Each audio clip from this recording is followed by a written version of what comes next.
Anna was born in 1983 in Belgrade, Serbia. She pursued her passion for the French language and literature, earning a bachelor's degree from the University of Belgrade. In 2005, she moved to the United States and eventually gained dual citizenship after settling in Virginia. Anna began her career as a hotel housekeeper, but her hard work, dedication, and kindness quickly impressed her employers. This led to various prestigious job opportunities at luxury hotels and resorts in New England, including the Wheatley Hotel in Lenox, Massachusetts. While working at Wheatley, Anna met Brian Walsh. At that time, Anna was in a serious relationship with someone else. However, after her divorce, she had the opportunity to reconnect with Brian. In 2014, Brian was a complicated man with a troubled past. He was the son of a prominent neurologist who headed the neurology department at Brigham and Women's Hospital in Boston. Despite coming from a wealthy family, he had faced numerous emotional and psychological difficulties. His parents neglected him, which left him feeling unloved and emotionally scarred. They sent him to a prestigious boarding school in Rhode Island, hoping that a good education would compensate for their lack of attention. However, instead of helping him, this only exacerbated his feelings of abandonment. After graduating from boarding school, Brian attended Carnegie Mellon University, a prestigious institution. However, he did not remain there long, as he was forced to leave to enter a mental health facility. Although Brian's parents were able to pay for his treatment, they could not agree on who would be responsible for his care. As a result, he was compelled to leave the facility without the support he needed. Brian lived a varied life and often displayed his love of luxury. One notable occasion was when he bought the entire stock of white truffles at a restaurant in Boston, highlighting his wealth. Even as a teenager, he displayed similar behavior, dressing in a suit and tie while sipping Pepsi in the lobby of the Ritz-Carlton, mingling with high-profile brokers. In 2015, Brian's life changed when he met Anna, and they became engaged. They eventually married and welcomed their first child, followed by 2 more children in the subsequent years. However, their life together faced obstacles, including legal issues stemming from fraudulent art sales. Brian used Anna's eBay account to sell 2 Andy Warhol paintings, claiming that they were originals and that he needed to sell them due to a recent renovation. A buyer from California paid $80,000 for the paintings, but upon receiving them, discovered they were fakes and sued Anna and Brian. The buyer alleged that Anna exploited her connections in the hospitality industry to build trust, which enabled her husband to sell the forged artwork. It remains unclear how much Anna knew about Brian's fraudulent activities. However, she wrote a letter to the judge commending Brian for his dedication as a stay-at-home father. While trying to support him, she is also preparing for the possibility that he could face a long prison sentence. She has begun moving her and her son's belongings into a separate home in Washington, D.C., suggesting that she plans to move there permanently. Anna was an extraordinary individual, both in her professional and personal life, known for her dedication and kindness. Those around her felt her influence, and her positive impact was undeniable. One of Anna's defining characteristics is her dedication to her work. She approaches tasks with seriousness and never takes the easy way out. Her confidence and expertise shine through, enabling her to achieve outstanding results. Despite Anna's demanding career, her 3 sons remained her top priority. She was a devoted mother who always put her family first. Her relentless efforts were fueled by a strong desire to give her children the best life possible. Anna's 3 sons mean everything to her, and she cherishes every moment spent with them. Although she often has to travel for work, she makes sure to stay connected with her children. Modern technology, including texting, phone calls, and FaceTime, allows her to keep in touch with them no matter where she is. This connection gives her a sense of security and helps maintain a close relationship with her children. While Anna excelled in her career, Brian stayed home to care for their 3 sons. This situation arose from Brian's involvement in an art fraud case, which led to him being placed under house arrest. With Anna frequently away, Brian took on the important role of ensuring the boys were well cared for. He aimed to create a loving and supportive environment for them, understanding that they depended on him. He took this responsibility seriously by spending quality time with his children and providing them with all the care they needed. In addition to creating a cozy home, Brian worked hard to keep it tidy and functional. On New Year's Eve 2022, Anna and Brian welcomed a close friend into their home at 8:30 p.m. to celebrate together. Anna greeted the friend cheerfully while Brian prepared dinner in the kitchen. The three enjoyed the evening by taking photos and discussing future plans. The friend left at 1:30 a.m., and everything seemed normal in their household. However, on New Year's Day, the friend texted both Anna and Brian to thank them for a fun evening, but only Brian replied, and Anna did not respond, which was unusual for her. Anna had booked a flight for January 3rd from Logan International Airport to Washington, D.C. However, on January 4th, her superiors at Tishman Speyer and her husband, Brian, reported her missing. During the investigation, detectives spoke with Brian, who stated that on January 1st, 2022, Anna left home early to catch a flight due to a company emergency. He mentioned that she used a rideshare service to get to the airport, but he was asleep when she left. However, detectives could not confirm whether Anna had called an Uber or Lyft, and they also did not have any records of her boarding a flight on January 1st. Additionally, her credit and debit cards showed no activity. The detectives contacted their colleagues in Washington, D.C. to check Anna's residence there, but she was not found. Investigators and K-9 teams searched the entire Anna family home and the surrounding areas for clues. In addition to the local police, state and county officers were called in to assist with the search and rescue effort.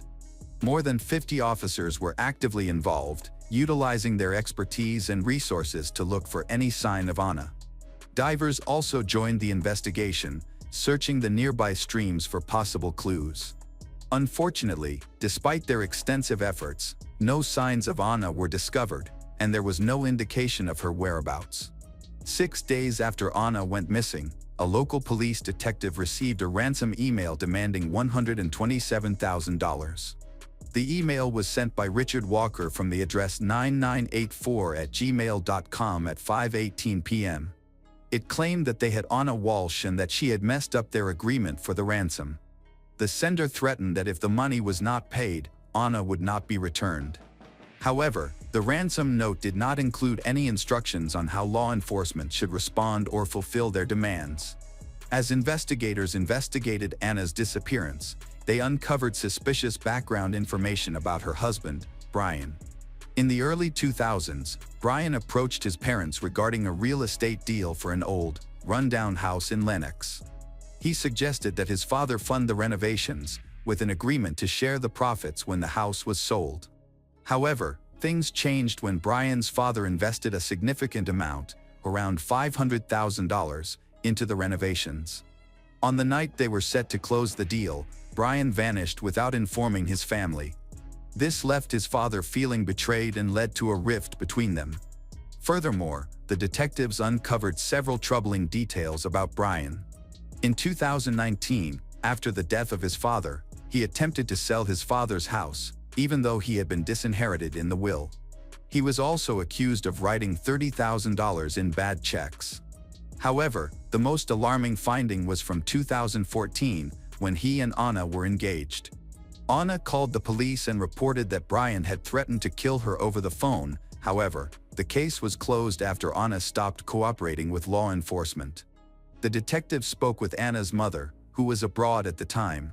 She revealed that Anna had urgently asked her to come to the United States and mentioned having a bad feeling about Anna's situation, especially since she was missing. Given Brian's threats and his legal issues, he became the primary suspect in Anna's disappearance. Investigators found that just days before Anna went missing, Brian had hired a private investigator through his mother to track Anna's movements after losing contact with her for 24 hours while she was in Washington, D.C. He had become suspicious, thinking she might be cheating, and had been closely monitoring her social media accounts for any signs of infidelity. During the investigation into Anna's disappearance, detectives uncovered significant information. They discovered that Anna had been in a romantic relationship with a man in Washington, D.C. When they reached out to him, he claimed that his relationship with Anna was open and that they had spent Christmas Eve together. Due to his alibi, he was quickly cleared as a suspect. However, Anna's affair and Brian's knowledge of it raised suspicions about his possible involvement in her disappearance. On January 9th, Brian was arrested for misleading the police during the investigation. His 3 sons, who had previously been in his care, were handed over to the Department of Children and Family Services, DCFS. Following his arrest, Brian pleaded not guilty. His deception took place during an interview on New Year's Day. During this questioning, Brian told detectives that he left home at 3 p.m. to visit his mother but got lost because he forgot his cell phone. However, further investigation revealed inconsistencies in his story. Detectives obtained security camera footage from Whole Foods and CVS, stores he claimed to have visited, but found no evidence of him being there. Additionally, he was unable to provide any receipts for the items he claimed to have bought. This led detectives to search Brian's home in Cohasset, Massachusetts. In the basement, they found a damaged, bloody knife, which they collected for evidence testing. Crime scene investigators conducted a thorough search of Anna and Brian's home, seizing electronic devices belonging to both them and their children. Among the seized devices was an iPad belonging to their sons, which revealed alarming internet searches made by Brian on January 1, 2023. His searches included phrases like how long before a body starts to smell, how to stop a body from decomposing, and can you be charged with murder without a body. On January 2, 2023, investigators reviewed CCTV footage that showed Brian visiting HomeGoods and buying 3 rugs. They also found concerning Google searches he made that day, such as "Can you identify a body with broken teeth?" Furthermore, Home Depot surveillance captured him pushing a cart filled with cleaning supplies, including mops, brushes, tape, baking soda, goggles, face masks, tarps, and gloves, totaling $450. This raised suspicions about his intentions, suggesting that he may have been preparing for a cleanup. The detectives obtained additional security camera footage from an apartment complex in Abington on January 3rd. The video showed Brian walking toward a dumpster while carrying a heavy trash bag. His effort to lift the trash bag into the trash can indicated that there was something very heavy inside. Unfortunately, when the investigators arrived, they found that the contents of the dumpster had already been taken to a dump, where they were shredded and incinerated. This made it difficult for the detectives to gather further evidence, as the trash bag and anything it contained had already been destroyed. Later, while searching the dumpster behind Brian's mother's home in January, detectives found several suspicious items, including blood-stained trash bags, towels, rags, a Tyvek protective suit, goggles, and Anna's slippers. They also discovered a hacksaw, cutting blades, a purse, and boots that matched those Anna was last seen wearing. Additionally, a part of the necklace she wore on New Year's Eve was found. After analyzing these items at the crime lab, investigators found DNA from both Anna and Brian on the flip-flops and the protective suit, which further strengthened Brian's connection to the case. On the night of January 3rd, Brian returned home and conducted a series of unsettling Google searches. He searched for questions like, "What happens to hair on a dead body? How fast does a body decompose? How does decomposition differ for a body in a plastic bag versus one found on the ground? And can baking soda mask the smell of a body?" These searches raised further suspicions among detectives, who believed Brian was contemplating how to dispose of Anna's body. They also searched a nearby trash transfer facility and found bloodstains there. On January 18th, just over 2 weeks after Anna went missing, Brian was arrested once again, this time facing charges of murder and unlawful handling of a body. Prosecutors alleged that Brian killed Anna by beating her to death, then handled her remains and disposed of them improperly. His case attracted widespread media attention and public interest due to its mysterious circumstances. The Serbian Ministry of Foreign Affairs, through the Serbian Consulate General in New York, worked closely with the Norfolk District Attorney's Office to gather information for Anna's mother, who was in Serbia. In 2024, Brian Walsh received a 37-month prison sentence for an art fraud case. During the summer of that year, the prosecution informed the media that they were still waiting for DNA test results related to the evidence collected. However, they were confident that the results would be received soon. Brian's legal situation changed when his defense attorney decided to withdraw from the case, feeling unable to effectively represent him. This led to his case being handed over to public defender Larry Tipton, who specializes in criminal defense. When an attorney takes over a case, they must review all relevant information and evidence to fully understand it, identify any weaknesses, and create a solid defense strategy. In Brian's case, this review was particularly difficult due to the large volume of over 1,000 pages of documents to go through. In January 2023, psychotherapist Dr. Robbie Ludwig appeared on News Nation and shared her thoughts on Anna Walsh and her marriage. Dr. Ludwig speculated that Anna might have been in an abusive relationship and could have been in danger. Her views were based on her professional insights, as she had neither met nor treated Anna or Brian. During her appearance, Dr. Ludwig suggested that there could have been complex dynamics in Anna and Brian's relationship. She proposed that Brian may have felt intimidated by Anna's financial success and insecure about his lack of financial contribution to the household. Dr. Ludwig believed that this insecurity could have worsened any existing mental health issues Brian faced, such as depression, anxiety, and anger. Dr. Ludwig's theory suggests that Brian might have felt threatened by the possibility of losing everything he valued, including his wife, Anna, their 3 sons, and their comfortable lifestyle. In the same segment on News Nation, a photo of Anna showed a wound near her eye. She had shared this selfie on Instagram prior to her disappearance, captioning it, "Mild concussion, bruised lip, and a cut vulnerability." However, there is no evidence linking Brian to the injury on Anna. Anna Walsh's friends and family are very worried about giving her a proper burial, believing she deserves a dignified funeral.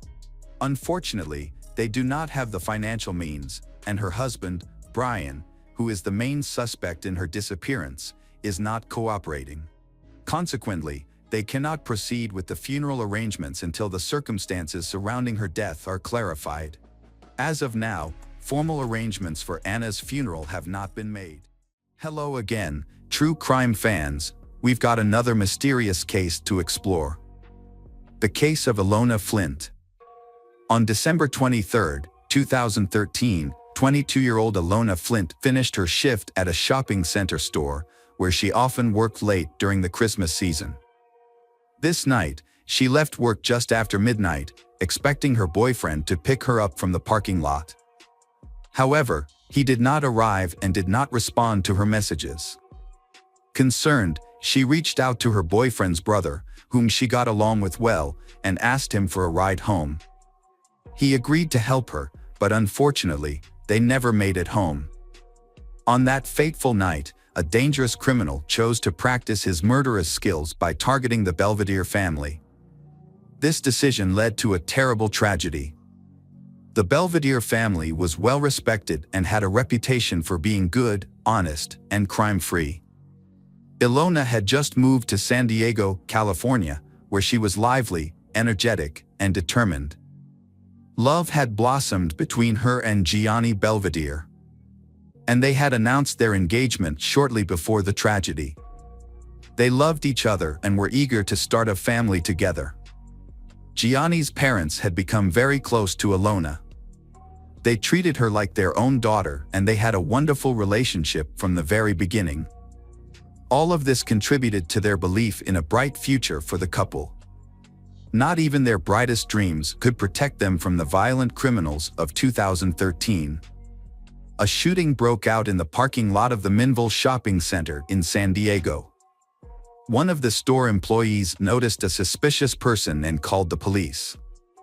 Before that, Ilona Flint frantically dialed 911, telling the dispatcher that a stranger was threatening her. The driver of the car she was in was her boyfriend's 2-year-old brother, Salvatore Belvedere.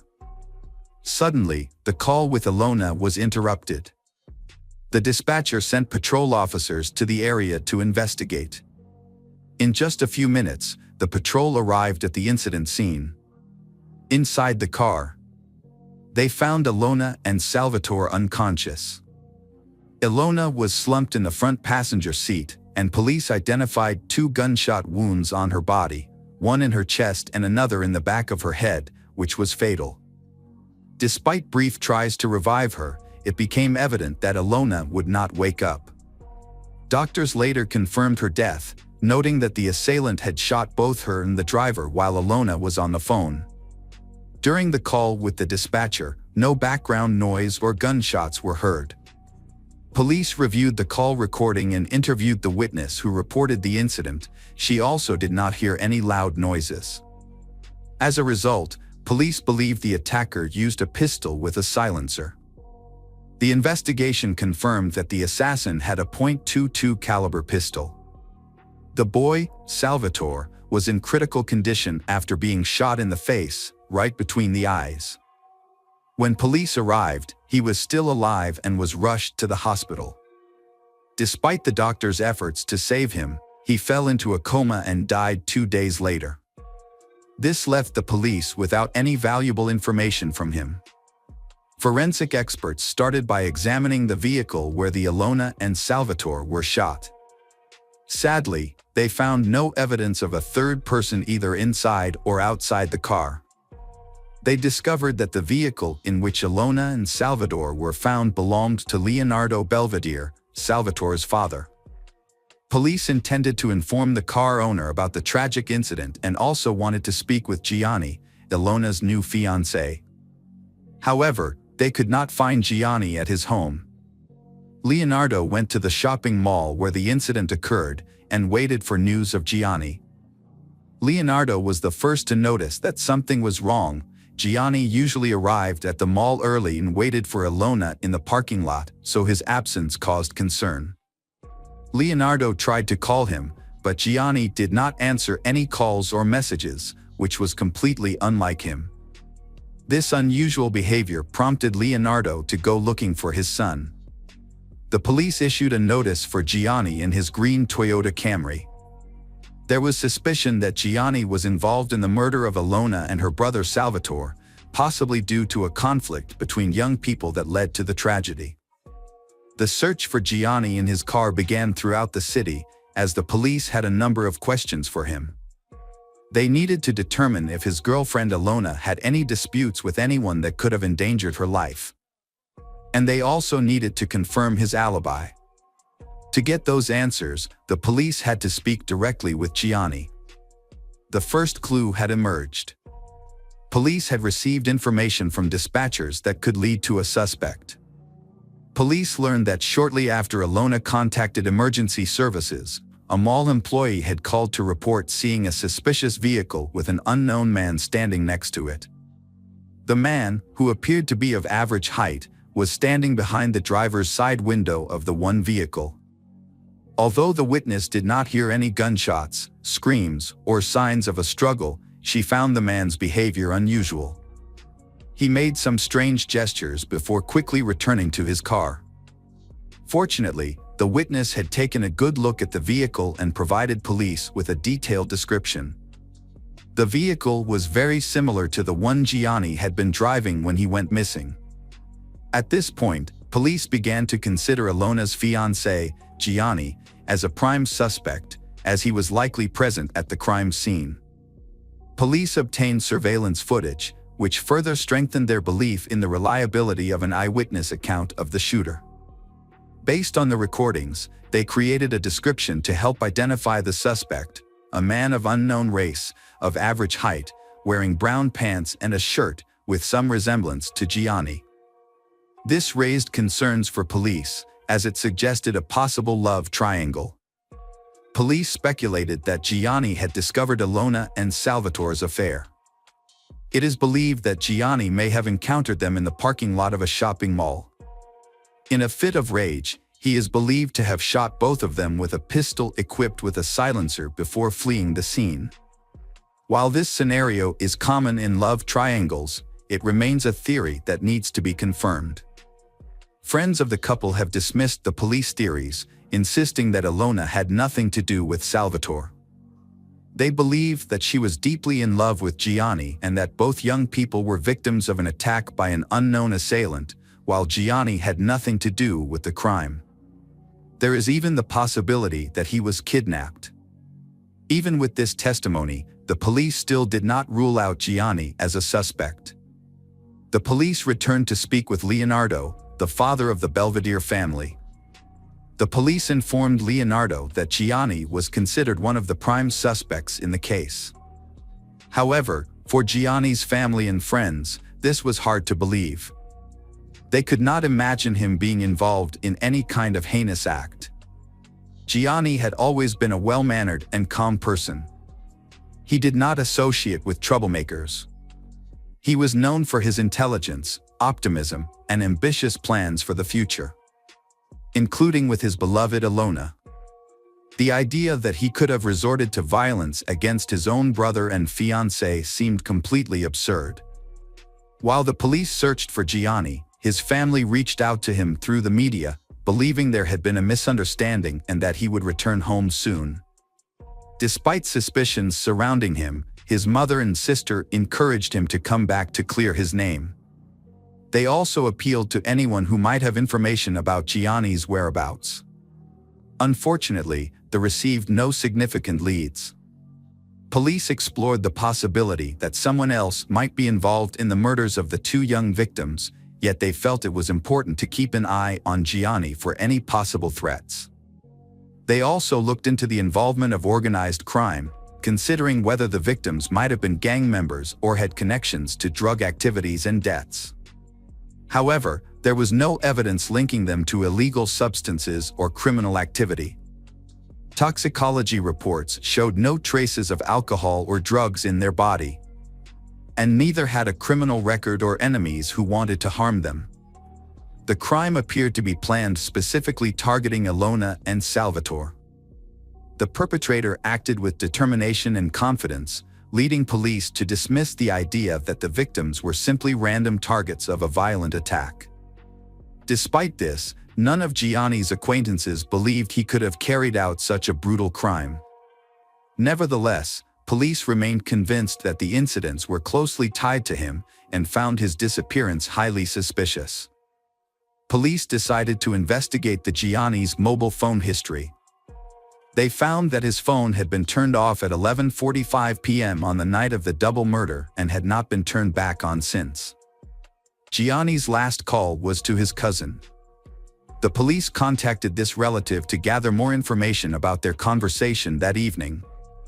The cousin confirmed that Gianni had called him but mentioned that nothing unusual was discussed.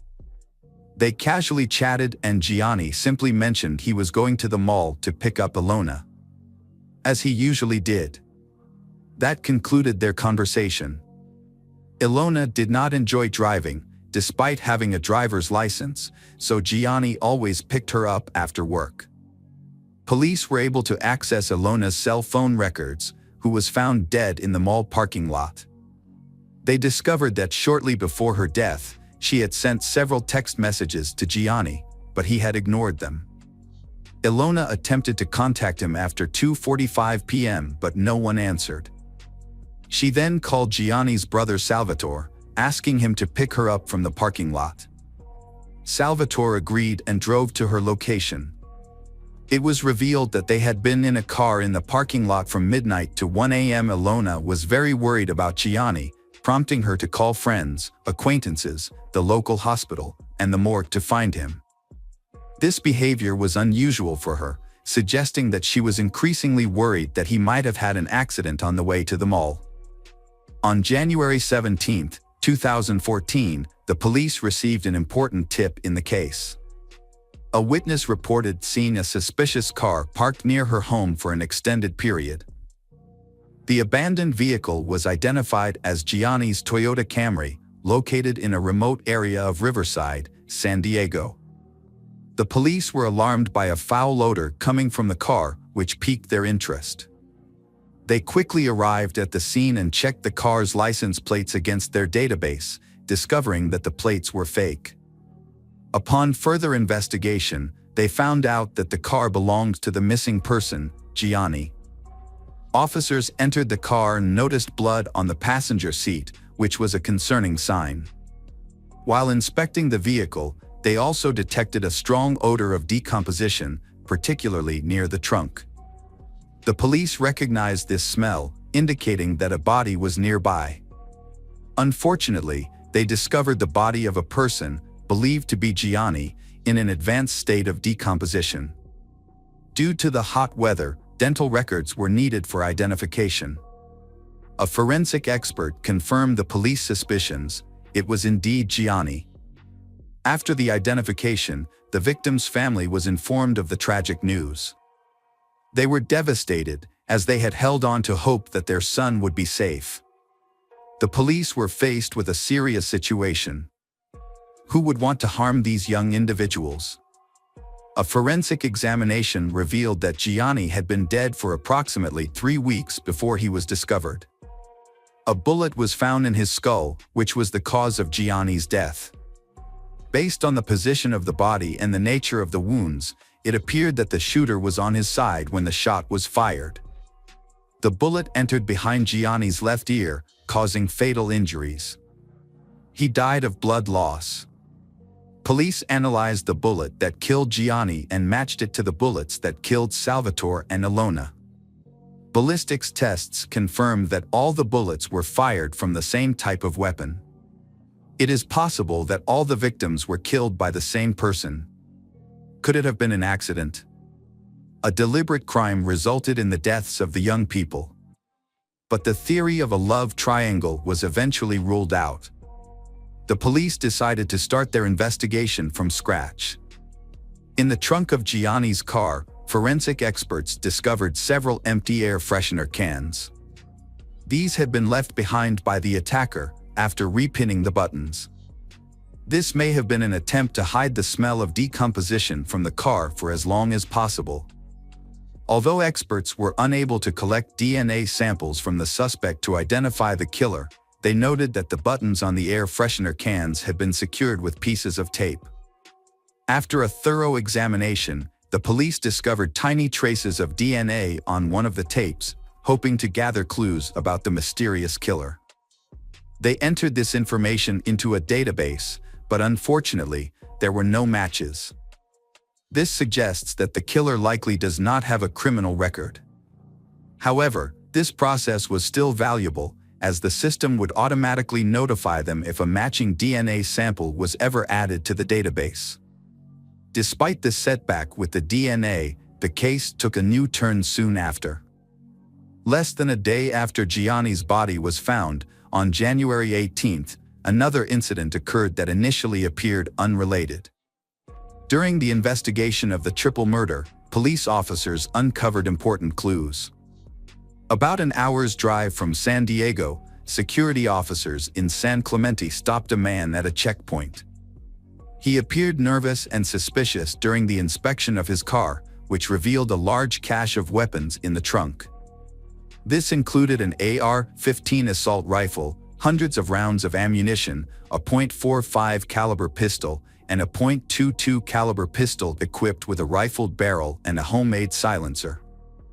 The man, heavily armed, was identified as Carlo Mercado, who was 29 years old at the time of his arrest. The police database indicated that Carlo legally owned 2 firearms. He did not have any previous convictions, and he was not listed as a potential threat in law enforcement records. As a result, he was released immediately, and his guns were confiscated.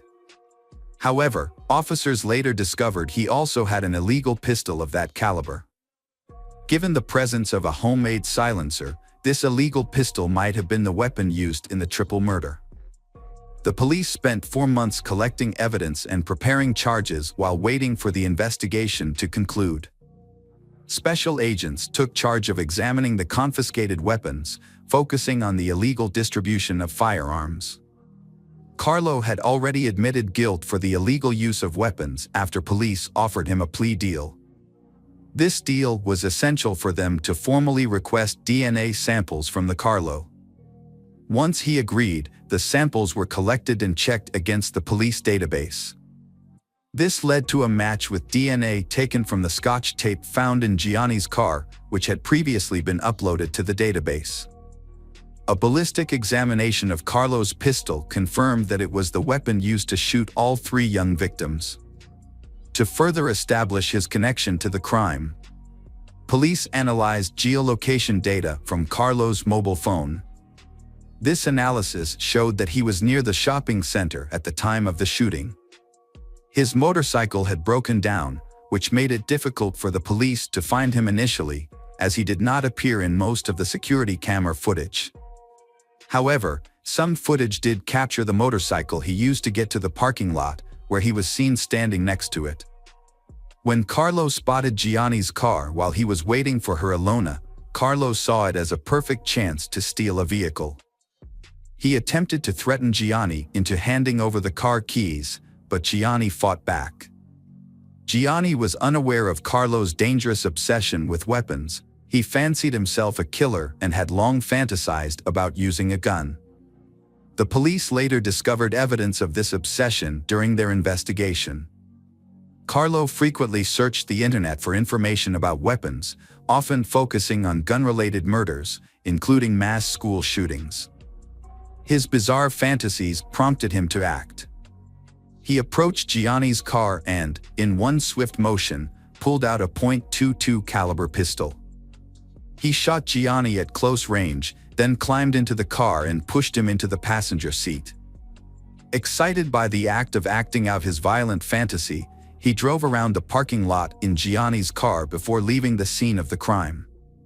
Carlo drove to the nearest gas station, as confirmed by the geolocation on his phone. He then decided to go back to get his motorbike, which he had left in a parking lot. On the way back, he crashed into a car carrying Salvatore and Ilona. They recognized it as Gianni's car, and Ilona was excited to see her lover's car. She signaled Salvatore to come closer, but this turned out to be a grave mistake. When she realized that the driver was not her boyfriend, it was too late. Ilona panicked and tried to call emergency services, but was unable to finish the call because a bullet had hit her car. Carlo shot Ilona and Salvatore, the brother of the first victim. After killing them, he drove to a gas station and filled up Gianni's car, while the owner was still inside, having bled to death from a gunshot wound. The next morning, Carlo began looking into a murder that had occurred on Christmas Eve. Police later discovered Carlo's fingerprints on the gas cap of Gianni's car.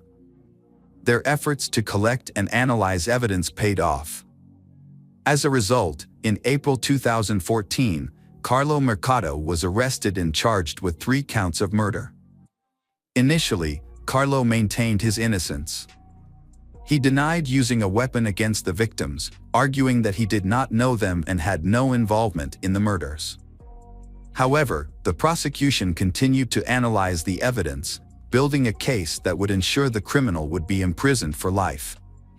In June 2014, the trial began, with the prosecution arguing that the attack stemmed from a desire to steal Gianni's car. The prosecution claimed that Gianni had gone to the mall to meet Ilona and was waiting for her in the parking lot. While there, Gianni confronted Carlo, who had also come to the mall. In a fit of rage, Carlo used an unregistered pistol equipped with a silencer. After firing the shots, he fled in Gianni's car. Security cameras recorded the incident and Carlo realized that the police would be looking for the car. To avoid arrest, he changed the car's original license plate to a fake one, filled it with gas, and then returned to the mall to retrieve his motorcycle. Carlo returned to retrieve the motorcycle because he believed it might attract the attention of the police. At that time, Ilona and Salvatore saw Gianni's car while they were trying to find out what happened to Ilona's boyfriend. Instead of running away, Carlo chose to eliminate all witnesses. He used a pistol with a silencer to kill Ilona and Salvatore. The prosecutor's office believed that Carlo saw himself as a professional killer who could escape justice after killing 3 young people. This mindset persisted until the next trial, but just before that date in late July 2016, Carlo admitted his guilt and revealed many details about the crime. He admitted to using air freshener to cover up the smell of decomposing corpses in the trunk of his car. He even tried to sell the car a few weeks after the murders. However, After 3 weeks, the smell became too strong to ignore, so he abandoned the car outside the city. Carlo Mercado was eventually sentenced to 3 life sentences without the possibility of parole. During the trial, Carlo showed no remorse. He remained calm, appearing indifferent to the proceedings. Carlo did not seek forgiveness from the victims' families. Surprisingly, he chose to waive his right to appeal, seemingly as a way of admitting his guilt for the murder of innocent young people. Welcome back, mystery lovers. Today's case is going to keep you on the edge of your seat. The case of Brittany McGlone. Brittany McGlone was born in 1987 to Gary and Patricia McGlone in Gordo, New Mexico. When she was young, the family moved to Winsport, a small town in northwest Texas with fewer than 4,000 residents. After the move, her parents divorced, and Brittany stayed with her mother. Her father later remarried and had 6 sons and 1 daughter. Brittany formed a close bond with her half-younger sister, Hope, who was 3 years younger. Although they lived in different states, the 2 sisters often talked on the phone and cherished spending time together during the holidays. Brittany was a kind, happy girl with a great sense of humor and an optimistic outlook on life. She helped her mother with housework, cared for her sick grandmother, and visited her father to help care for her half-siblings. Brittany graduated from high school in 2006 and worked 2 jobs at different stores. She intended to save money to attend nursing school. Unfortunately, her plans were cut short when she was tragically murdered. At the time, she was in a relationship with Jeff Stogner, her first love. However, Jeff had a history of using illegal drugs, and he was known for being rude, tough, and rebellious. Despite her family's concerns and her mother's warnings about dating someone like him, Brittany continued the relationship. Their relationship was often tumultuous, marked by frequent arguments, and Jeff subjected Brittany to both physical and emotional abuse. Brittany ended her relationship with Jeff in April 2007, but they stayed in touch. By May, they got back together, which upset her mother. On the morning of Friday, May 4, 2007, Brittany finished her shift early at 7 a.m. She informed her mother that she would go directly to Jeff's house to sleep after her night shift, as Jeff had requested her to come over right away. Normally, Brittany would come home first, shower, rest, and have lunch before visiting him. Patricia was surprised by the sudden change in her daughter's plans but accepted it. Brittany arrived at Jeff's house before 8 a.m., where his family was present, including his parents, siblings, and his sister's boyfriend, Chad Carr. Shortly after she arrived, Jeff's mother went to work, his siblings left with their children, and Jeff and his stepfather headed to the Dallas-Fort Worth area to pick up Brittany's grandparents. Brittany laid down to sleep, needing to rest before going to work. While she slept, her mother, Patricia, kept trying to call her, but Brittany didn't answer. After 8 a.m., Patricia assumed her daughter was still sleeping and didn't think much of it. Around 3 p.m., Jeff called Brittany's house. Patricia answered the phone and Jeff asked if Brittany was home. Patricia was surprised and replied that Brittany wasn't home. Worried, she hung up and started calling Brittany's cell phone, but all the calls went straight to voicemail. Despite trying several times, Brittany didn't answer. Patricia was confused and worried because her daughter wasn't answering her phone. Patricia called Jeff again, and he explained that Brittany had been at his house when he left and was sound asleep. He assured her that Brittany was probably still sleeping and hadn't heard the calls. Patricia then asked why he had invited Brittany over if he planned to leave, but Jeff didn't respond. As he arrived home, he spotted Brittany's car and reassured Patricia that she was with him. Feeling relieved, Patricia asks him to tell Brittany to call her mother when she wakes up. That day, Patricia did not receive any calls from Jeff or her daughter. Later, 2 police officers knocked on her door. When she answered, they inquired about someone named Brenda or Debbie. Patricia didn't recognize those names, so the officers left, leaving her feeling unsettled. Worried, she called the sheriff to find out why the police had visited and who they were looking for.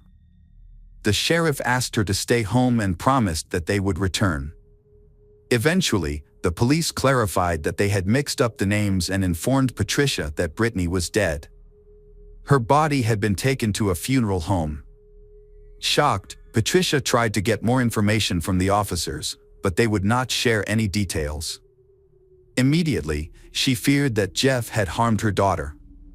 Determined to know the truth, she went to the funeral home to identify Brittany's body and learn what had happened.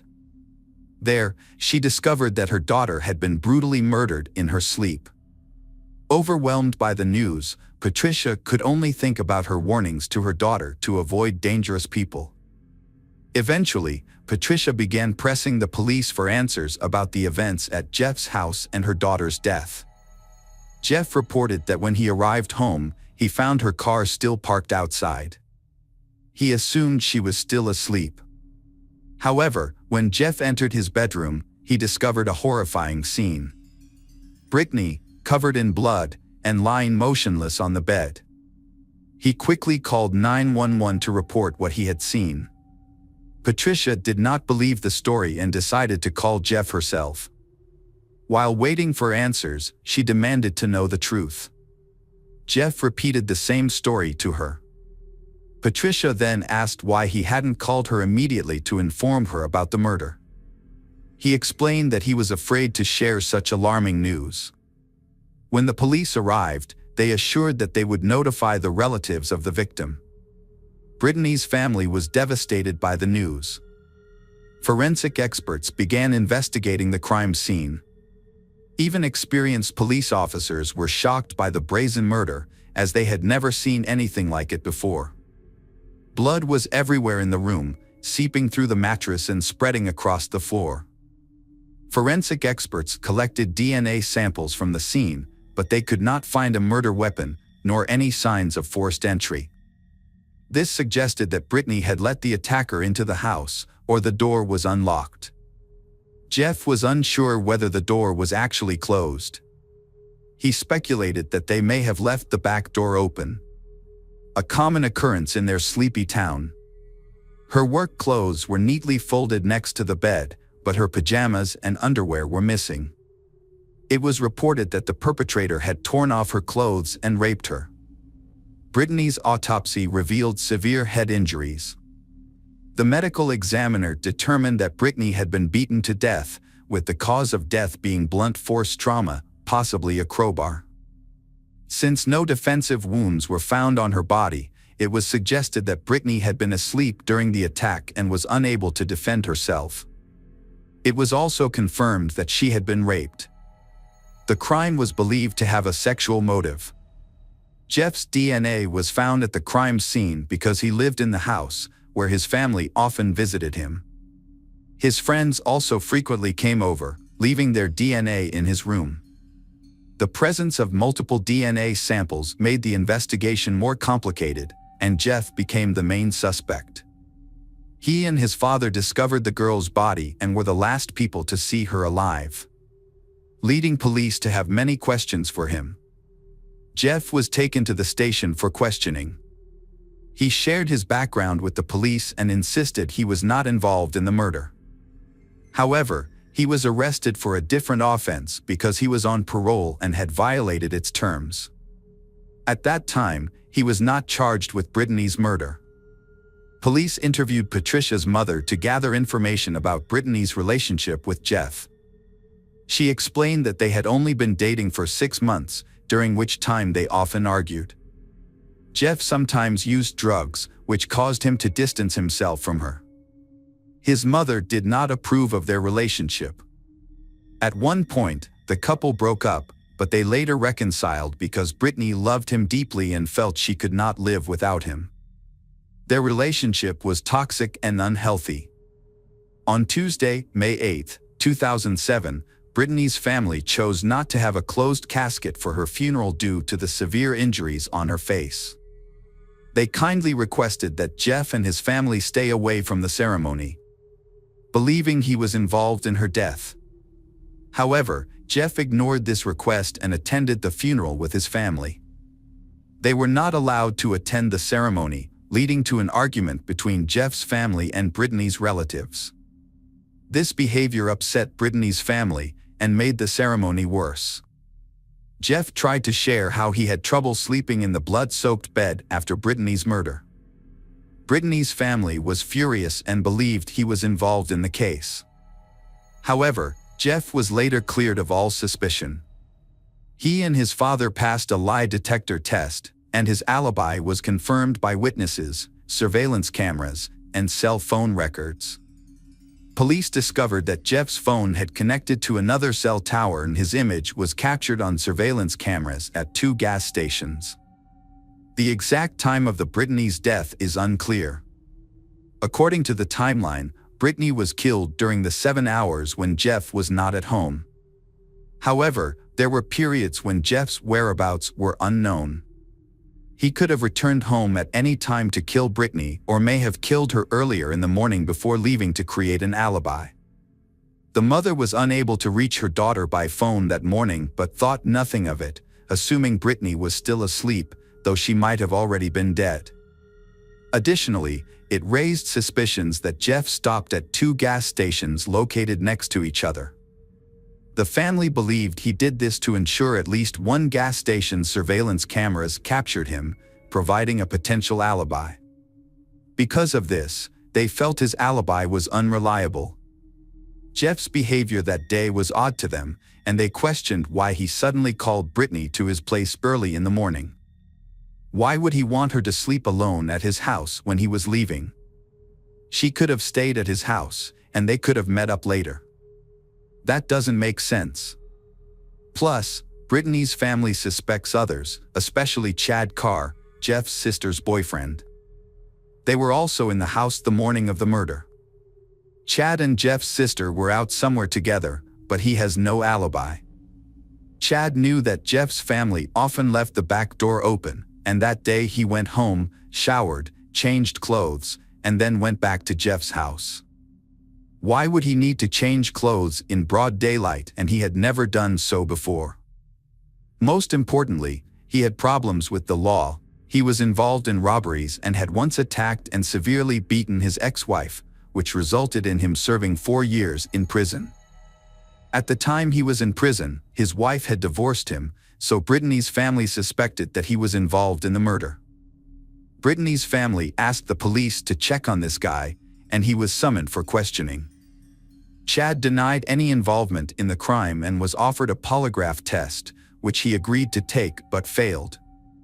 However, this failure was not considered evidence, so he was released.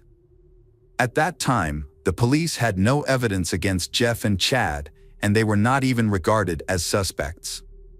Chad's ex-wife, Britt, contacted the police, alleging that he had abused her. It was revealed that in 2006, he had been released from prison and asked Britt to bring their child to him. She complied, but Chad reacted violently, attacking her with a baton, kidnapping their daughter, and raping Britt. She later filed a complaint, which resulted in Chad being imprisoned for 8 years. After Brittany's murder, Britt viewed Chad as cruel and aggressive, believing he was capable of killing. Brittany's family overlooked Jeff's strange social media posts and inappropriate jokes about murders, which seemed to mock Brittany's memory. It raised suspicion when Jeff's family moved to another house and the murder scene was demolished. Brittany's family thought this indicated they were hiding something, leading them to suspect the demolition was a way to obscure the truth. There were allegations that Jeff had been dealing drugs from that house. It's possible Brittany discovered this or threatened to report him, which might have made her a target for elimination as a witness. Brittany's family called for justice from the police, but the investigation stalled and the case went cold. Initially, the police mishandled the evidence collection at the crime scene and allowed Jeff's family to enter the house, contaminating the area. They also failed to investigate around the house or search the nearby lake for the murder weapon. In 2017, the sheriff and his deputy were charged with falsifying evidence and providing false testimony, leading to their removal from office. In December 2021, a new sheriff was elected. He met with Brittany's family and assured them that he would do his best to hold the criminal accountable for his actions. The new sheriff announced that his team was engaging with several parties involved in the case. The Brittany family felt hopeful that the criminals would be caught and punished.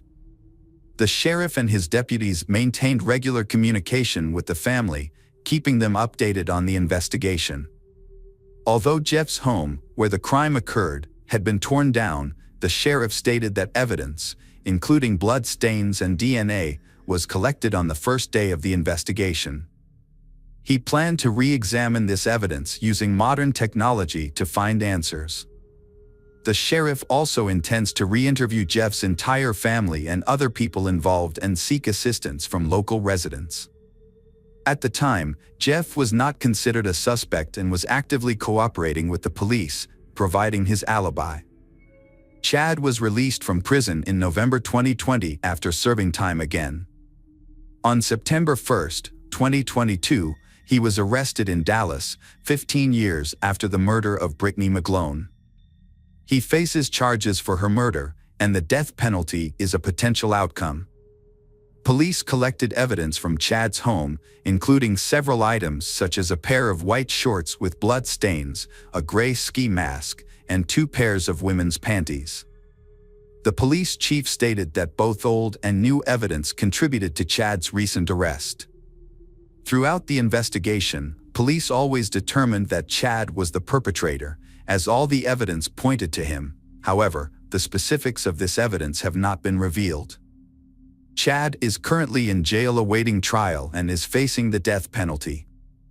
Jeff maintains that he was not involved in Brittany's murder and believes that the accusations have destroyed his life.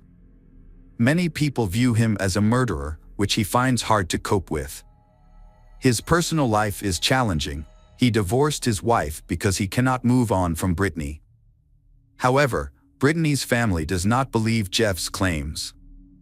They describe him as a narcissist who only loves himself and think that he tries to gain sympathy by portraying himself as a victim. Hi everyone, thanks for returning. Let's unravel another perplexing mystery. The case of Brittany Gregory. Brittany Gregory was born on April 1, 1988 in Brigg, New Jersey, a small town. She is the youngest of 5 children, and her parents are divorced. She and her siblings live with their father. Brittany has a strong relationship with everyone, especially her sister Brianna, who is 4 years older than her. They have a special bond, often helping each other, exchanging clothes, and playing together. Brittany did very well in school. She was recognized as the top student in her class, and her teachers saw great potential in her, believing that she could become a scientist in the future. Despite her achievements, Brittany remained humble, cheerful, and kind. She often helped others and had many friends. Brittany harbored a unique desire to become a forensic scientist, motivated by her fascination with analyzing evidence at crime scenes. By the summer of 2004, 16-year-old Brittany and her 20-year-old older sister, Brianna, lived with their father, Joe Dana, and his new partner, Lori Peterson, in a small house near their school. Their home was the last house on the street, adjacent to a wooded area. At that time, Brittany was dating an 18-year-old named John Fitzgerald. They had been in a relationship for nearly 2 years, and John was well-liked by Brittany's family. On Sunday, July 11, 2004, Brianna and her mother traveled to Toms River to visit Brittany's brother, who needed help caring for his daughter. While they were gone, Brittany called her mother on her cell phone. Voice was very sad, as if something was wrong. Her mother explained that they were too far from home to take Brittany to John's house right away, but that Brianna could come and help her in an hour. Brittany disagreed with this plan.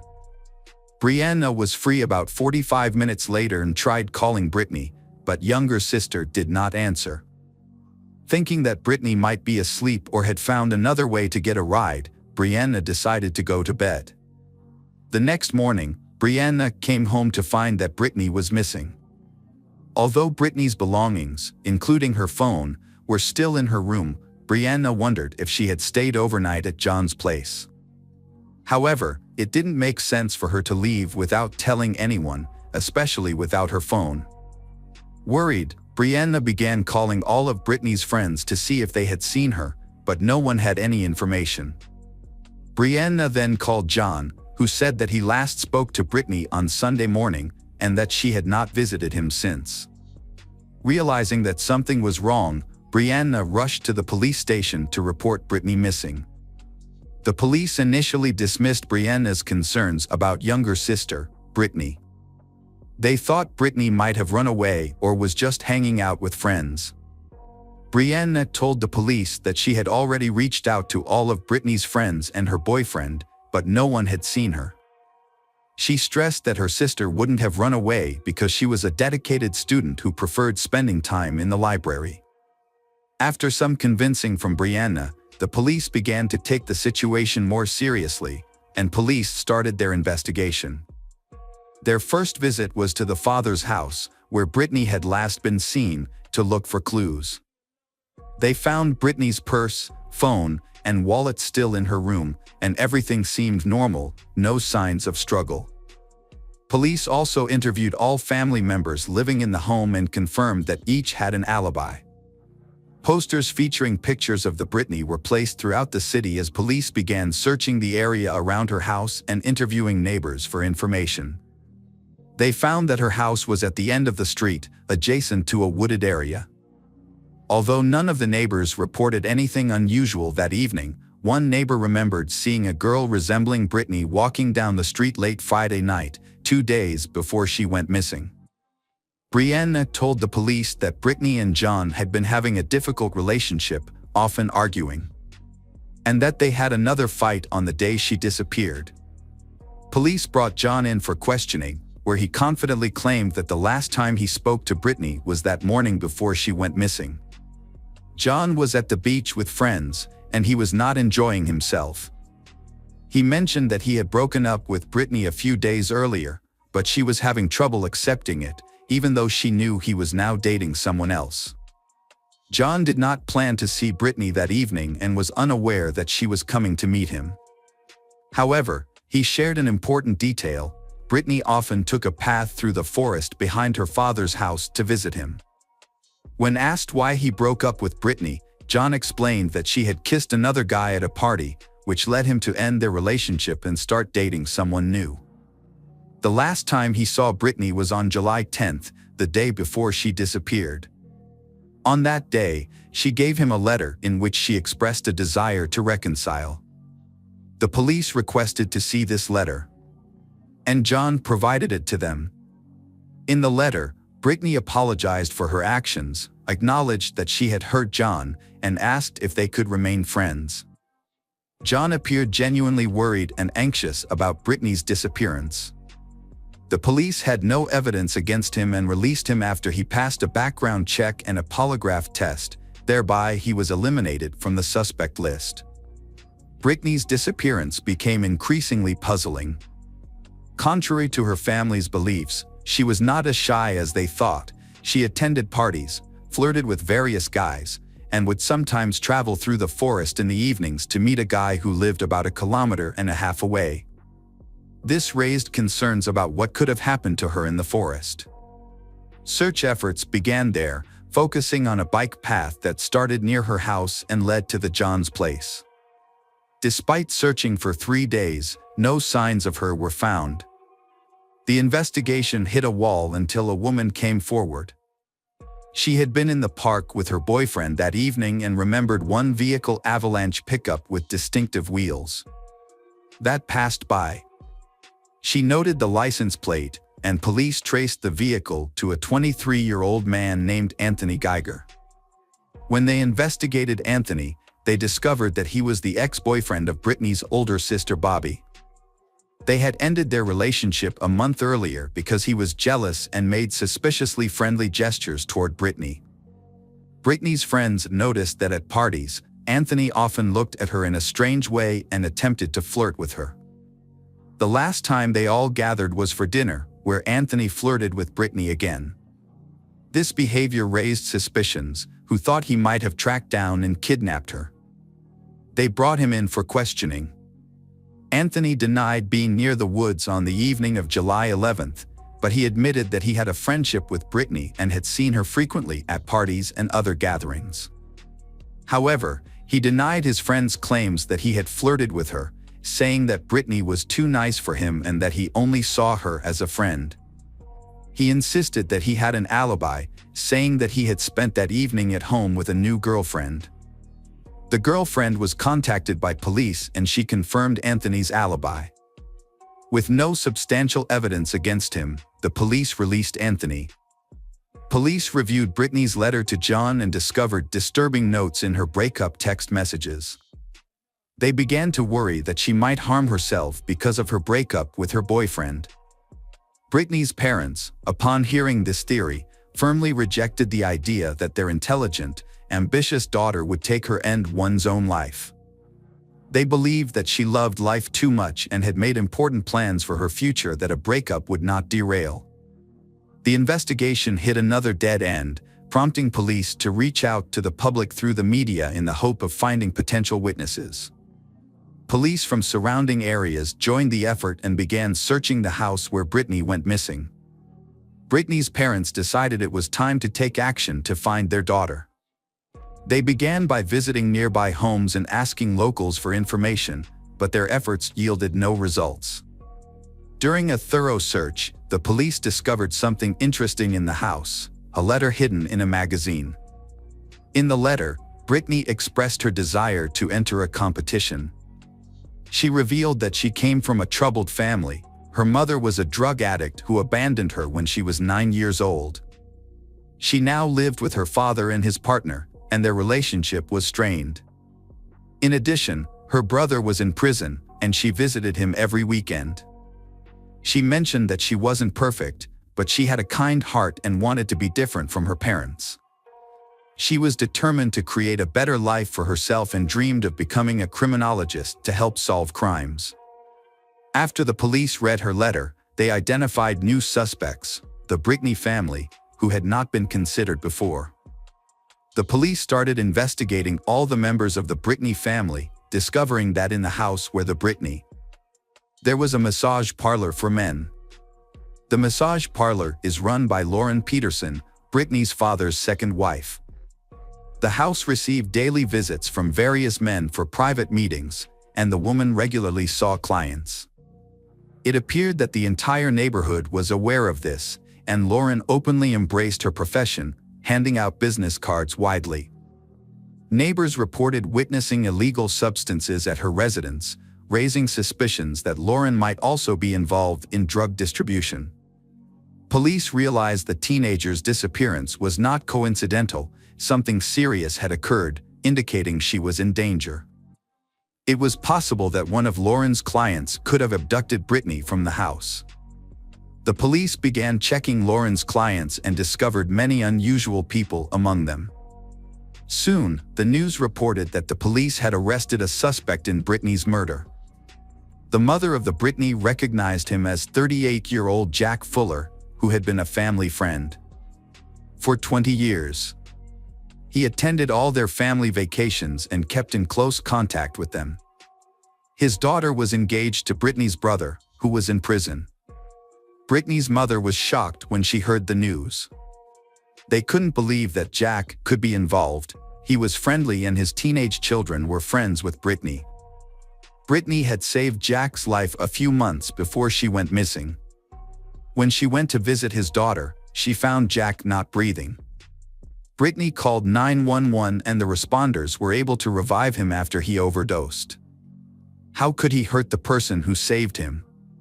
The parents knew that Jack was involved in drug use and distribution. Jack had 48 previous convictions for drug possession and trafficking. His most recent sentence was 5.5 years in prison, and he had been on parole during the time Brittany went missing. They speculated that he may have stolen money to buy drugs, but questioned why he would target their daughter. They thought he may have taken her ring or necklace. police then tracked him down. They received information about Jack from a caller who said that Jack had complained of back pain because he had buried the body of the girl he had killed in sandy soil. Jack reportedly told the caller at the burial site would not be discovered and asked for advice on how deep to bury the body to prevent animals from finding it. The police invited the informant to the station to meet with Jack and record a conversation about the murder.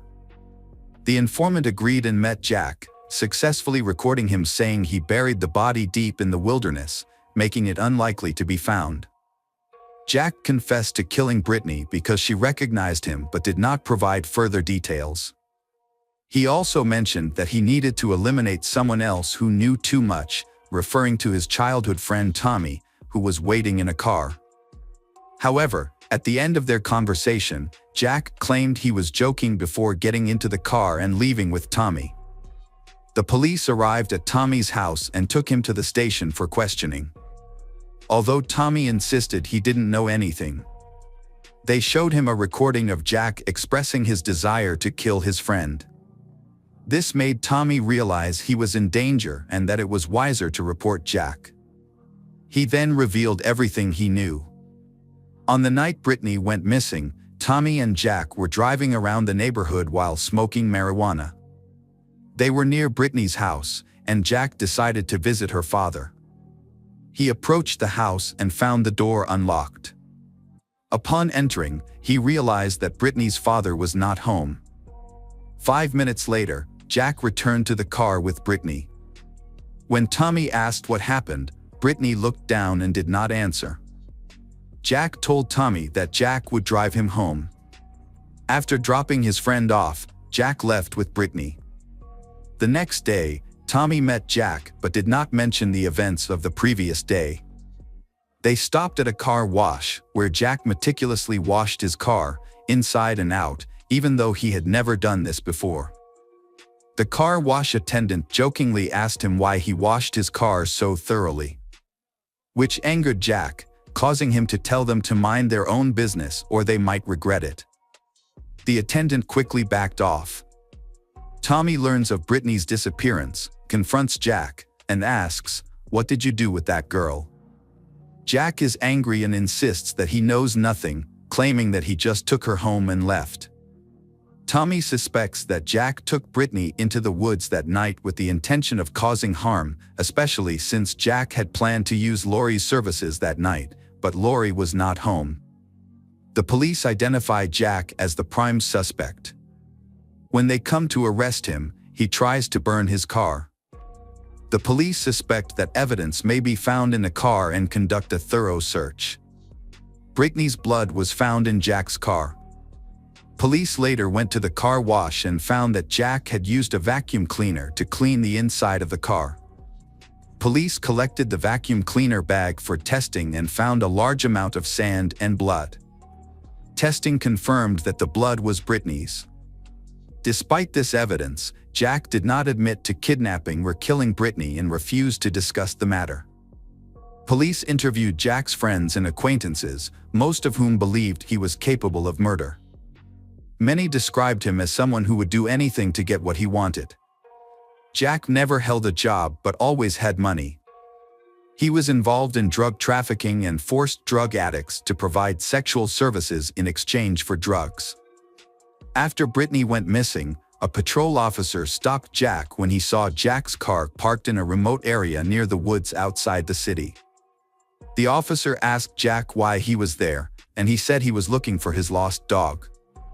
The search for Brittany's body focused on the location, involving police, helicopters, and volunteers, but they found nothing. Police believe Brittany asked Jack to drive her to her boyfriend's house, but unfortunately, he took advantage of the situation and attacked and killed Brittany. A woman later contacted the police, saying she had information about where Brittany's body could be found. The woman had been held captive by Jack for several months while she struggled with drug addiction and was forced to comply with his demands. During this time, she got to know him well and learned all his secrets, including his routines and the places he frequented. He often took her along to these locations. One day, He pointed out a spot and mentioned it would be a good place to bury a body since no one would discover it there. Initially, the police were skeptical of her claims and asked her for more details. She was able to specify the location and noted that the soil there was sandy. Police recalled, an informant had previously mentioned Jack's complaints about the challenges of burying a body in sandy soil. The woman's information was credible, prompting them to investigate the area she identified. The search area was large, and several days passed without any results. Then, specialists compared sand collected from a vacuum cleaner with the local soil and found an exact match, prompting them to continue the search. On July 27, 2004, the dogs led them to an area with much less vegetation, where they suspected a body might be buried. They used a long stick to probe the ground, and when they pulled it out, it carried the smell of decomposing flesh. The body in the pit was that of a young girl. She was wearing a necklace with the name Brittany on it. The medical examiner confirmed that the body belonged to Brittany Gregory. Could not determine the exact cause of death due to the condition of the body, which showed signs of strangulation and severe head trauma from a blunt object. While there were no clear signs of sexual assault, it could not be completely ruled out. Jack consulted with a lawyer and chose to negotiate a plea bargain with the prosecution to reduce his sentence. The family agreed to this arrangement to avoid a lengthy trial. Brittany's mother expressed that she did not want the death penalty for Jack, believing it would be too easy for him. Instead, she wished for him to serve a life sentence in prison, enduring the consequences of his actions. Jack mentioned that Brittany asked him for a ride to see her boyfriend, and he agreed. He took his friend Tommy along and left with Brittany. However, they stopped, and Jack began smoking weed in front of her, which angered Brittany. She yelled at him and hit his hands. In response, Jack became violent and punched Brittany in the face, only stopping when she stopped moving. Realizing she was dead, he buried her, but no one believed his account of what happened. The forensic report revealed that Brittany had been strangled and suffered a severe head injury. The prosecution argued that the crime was sexually motivated. Ultimately, Jack was convicted and received a 30-year prison sentence without the possibility of parole. Welcome back, mystery lovers. Today's case is going to keep you on the edge of your seat. The case of Tyale Palmer.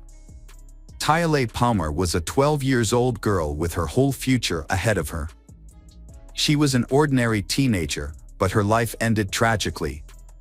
She became a victim of terrible violence. Her mother took her to the Child Protection Center, fearing for her life because of her abusive father. The mother believed this decision would safeguard her daughter and provide her with a better future. The mother genuinely believed she was making the right decision. Her mother herself is also suffering from domestic violence. She did not want her daughter to experience the same. She was unable to raise Tyale properly due to the family's difficult circumstances. Tyale became a troubled child, little girl frequently running away from home to escape the conflicts between her parents and often resorting to vagrancy. In January 2015, Tyale, a 12-year-old girl, was placed by the Child Protection Center with a new family in an area outside Chambers Flat, about 40 minutes from Brisbane, Australia. This is a quiet, cozy place with a population of about 2,500 people. Her adoptive family was the Thorburns, consisting of Rick, his wife Julene, and their sons. The eldest son, Joshua, was 19, and the youngest, Trent, was 18. Previously, Tyale had been adopted by several families, but because she had a complex personality, not all adoptive parents were able to care for her. Some considered her quite contentious. The Thorburns were no different. Tyale was unhappy about living with two teenage boys much older than her, Trent and Joshua, but she had no choice. At that time, her adoptive parents, Rick and Julene, had been married for over 25 years. Rick, a former truck driver, had to switch to lighter transport jobs due to a serious back injury. He started a fast food business from a van and also owned a horse farm. Julene ran a home daycare. The family was regarded as very decent and exemplary in the area, which is why Child Protection Services chose them for Tyale. Within 4 months, Tyale appeared to have settled into her new family and continued living with them until the unfortunate incident that followed. She attended Marsden State High School, just a 20-minute drive from home. Her life seemed to be improving. It seemed that everyone in the Thorburn family have gotten used to her and they got along very well. However, not everything was as perfect as it seemed. October 30th, 2015 started out like any other normal day for the Thorburn family. Rick took his adopted daughter Tyale to school and then returned home to work. A few hours later, he received a call from the school informing him that Tyale hadn't attended class. This wasn't the first time she had run away. She had a difficult childhood and was used to avoiding her problems in this way. However, this time they could not find her. Unlike previous instances where she usually returned on her own or was found.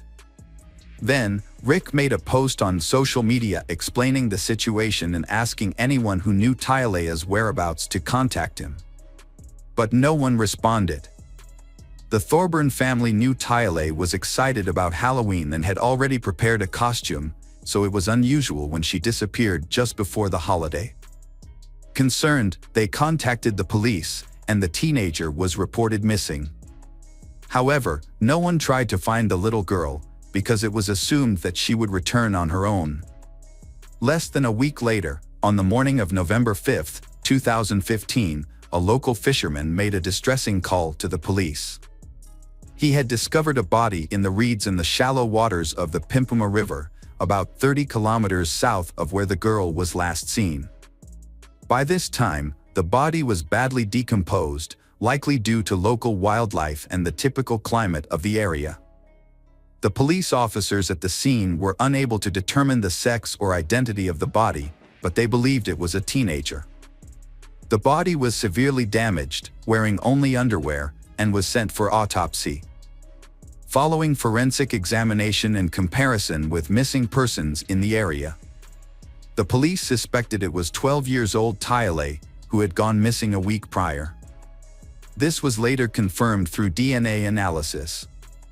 Experts concluded that the initial suspected animal bites were actually inflicted by a person, shows that Tyale suffered brutal abuse. The case was reclassified as murder and an investigation began. As Rick was the last person to see her alive, so law enforcement focused on investigating him. His behavior and inconsistent testimony raised suspicions, but required thorough investigation and evidence to prove. Investigators decided to interview the rest of the Thorburn family to see if they had any more information. However, after questioning the family members, they were unable to gather any useful information. Everyone corroborated Rick's account that he had dropped Tyale off at school, but no one had seen her since. The investigators then visited the school to verify Thorburn family's story, and there, they were able to collect more valuable information. After interviewing over 100 people, including all the students in Tyale's class and her teachers, it became clear that no one had seen her that day. She was not seen in class or anywhere near the school. A review of the school's surveillance footage from that day revealed that she did not come to school and was not seen at the entrance, which was unexpected.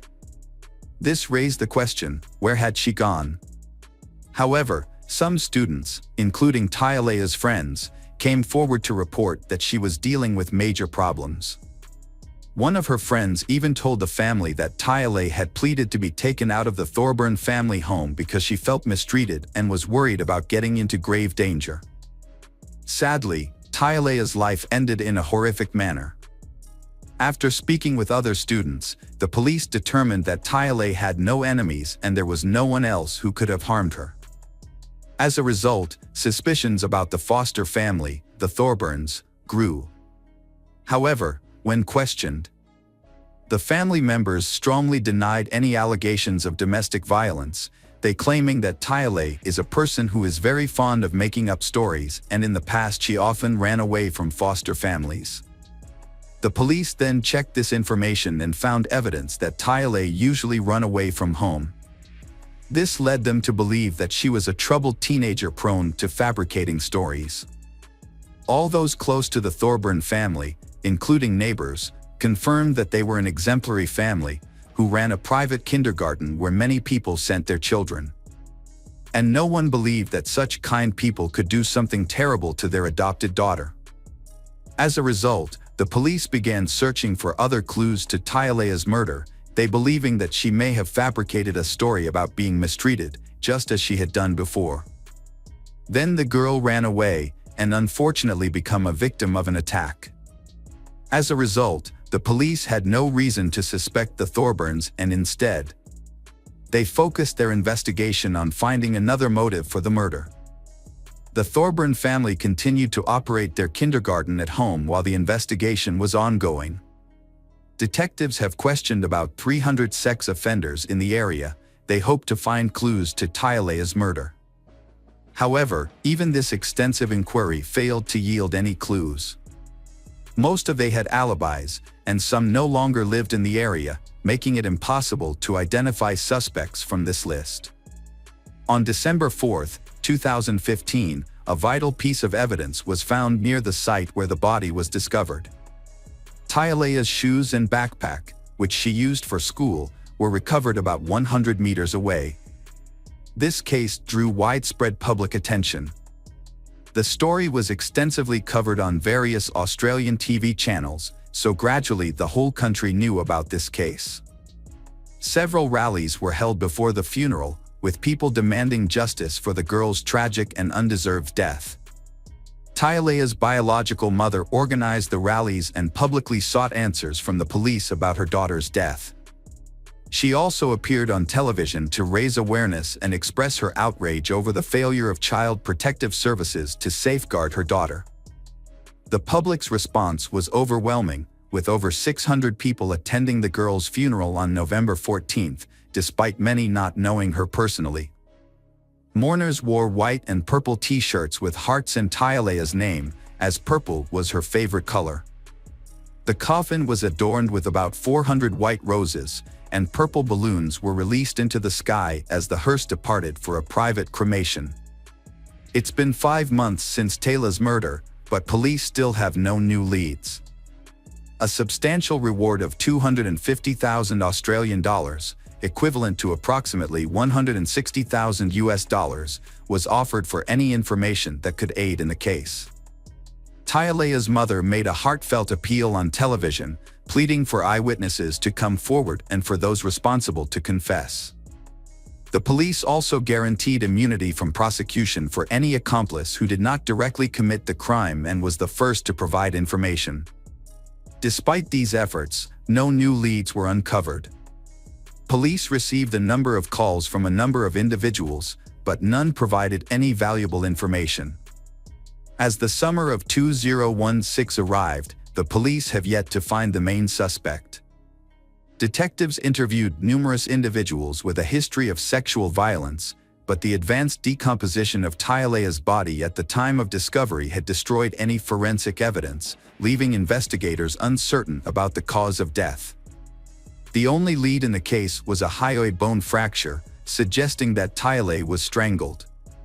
Initially, police suspected that the abduction occurred near the school, where the girl was dropped off by her parents in an area not covered by CCTV cameras. This theory was based on the lack of surveillance footage.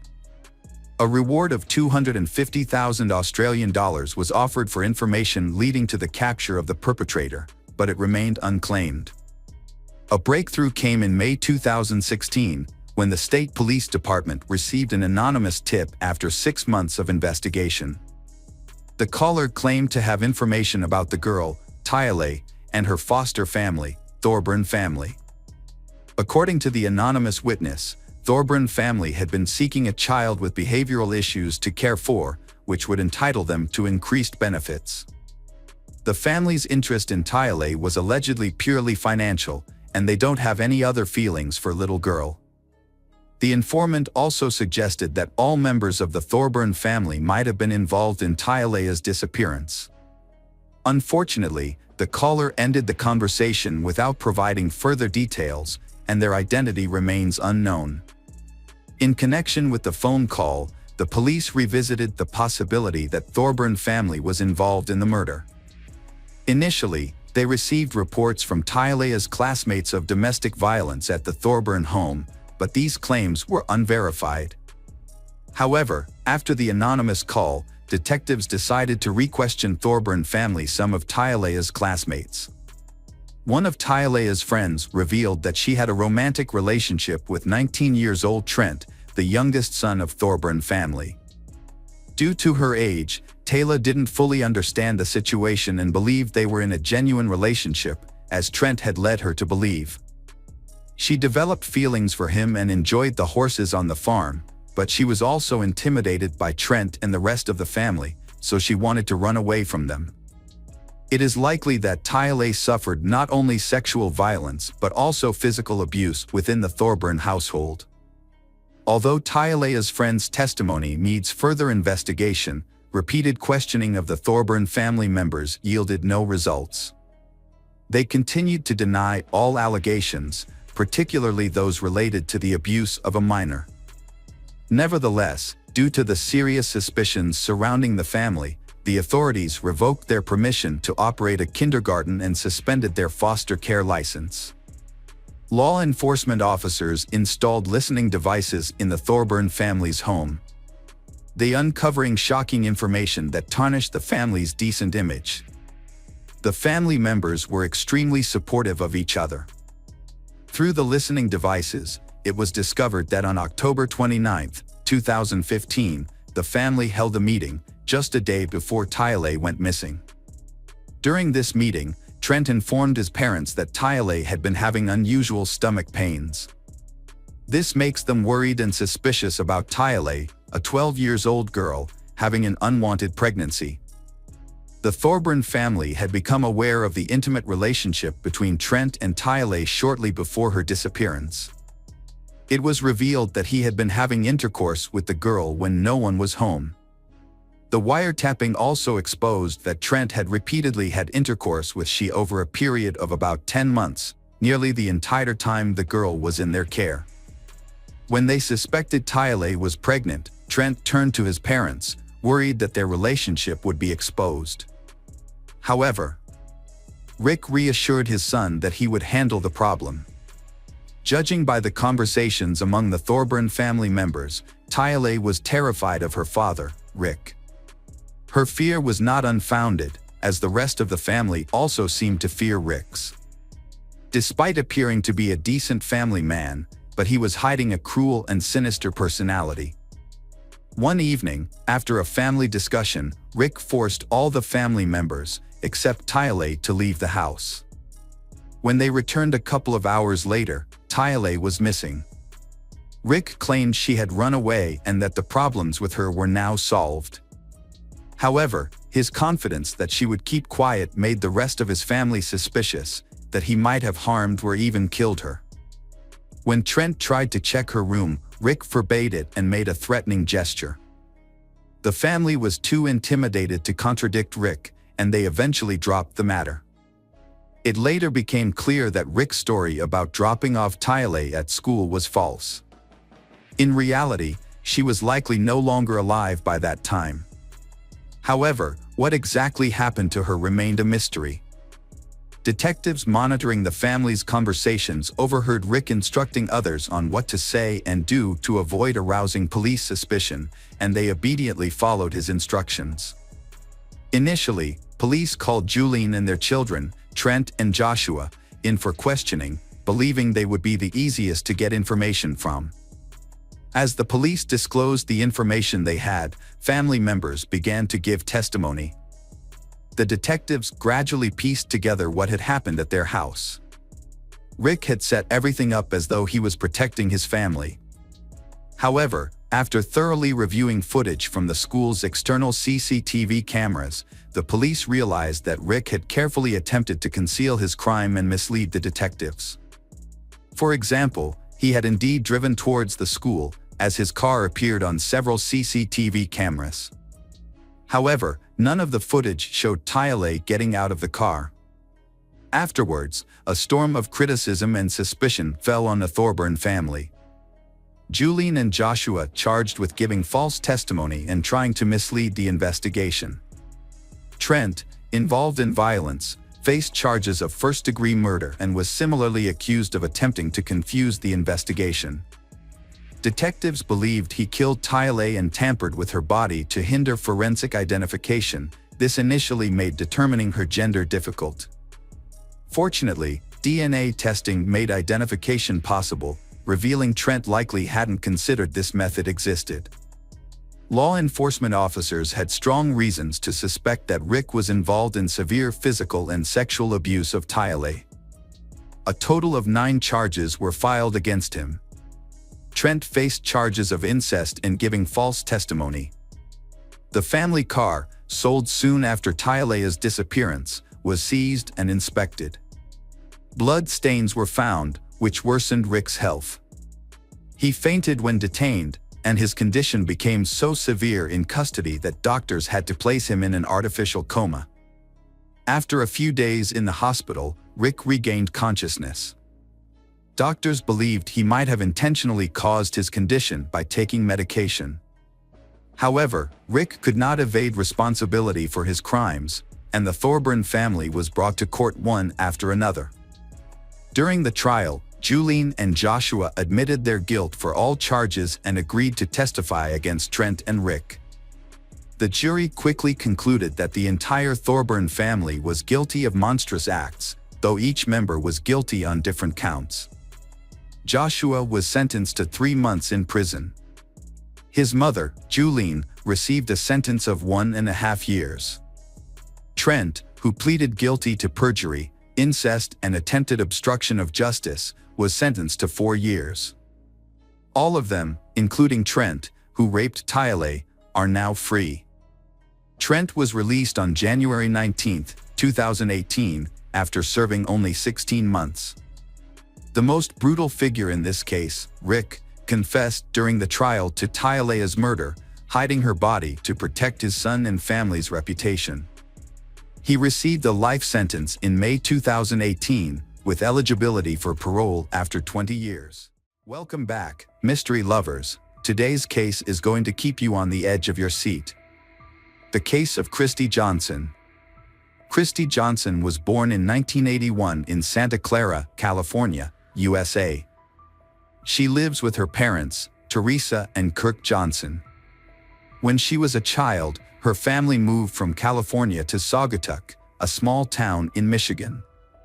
Saugatuck is a quiet town with less than 1,000 residents.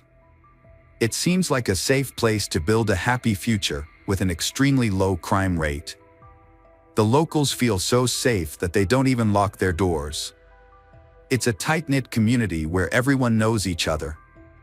Christy has an older brother named Derek, who is just a few years older than her. Her parents later divorced, but they maintained a good relationship for the sake of their children. Christy and Derek took turns living with their father and mother as required by the custody agreement. As a result, Christy quickly took on household responsibilities. From the age of 12, she began helping her mother, including managing the family budget. Christy sought part-time work to gain independence and avoid having to ask her parents for money. Eventually, her brother Derek enlisted in the army and decided to pursue a career in the military. During this time, Christy was in high school. Christy is fun and interesting to talk to. She leads an active and healthy lifestyle. Christy enjoys sailing, surfing, and anything water-related. She also enjoys theater and is a member of a small acting club. In the winter, she works as a waitress at a local cafe. Her pleasant, polite, and sociable attitude attracts many customers. Christy grew increasingly eager to leave the small town of Saugatuck, as the peaceful environment there did not suit her. In 1999, she graduated from high school, finally having the freedom to begin forging her own path to success.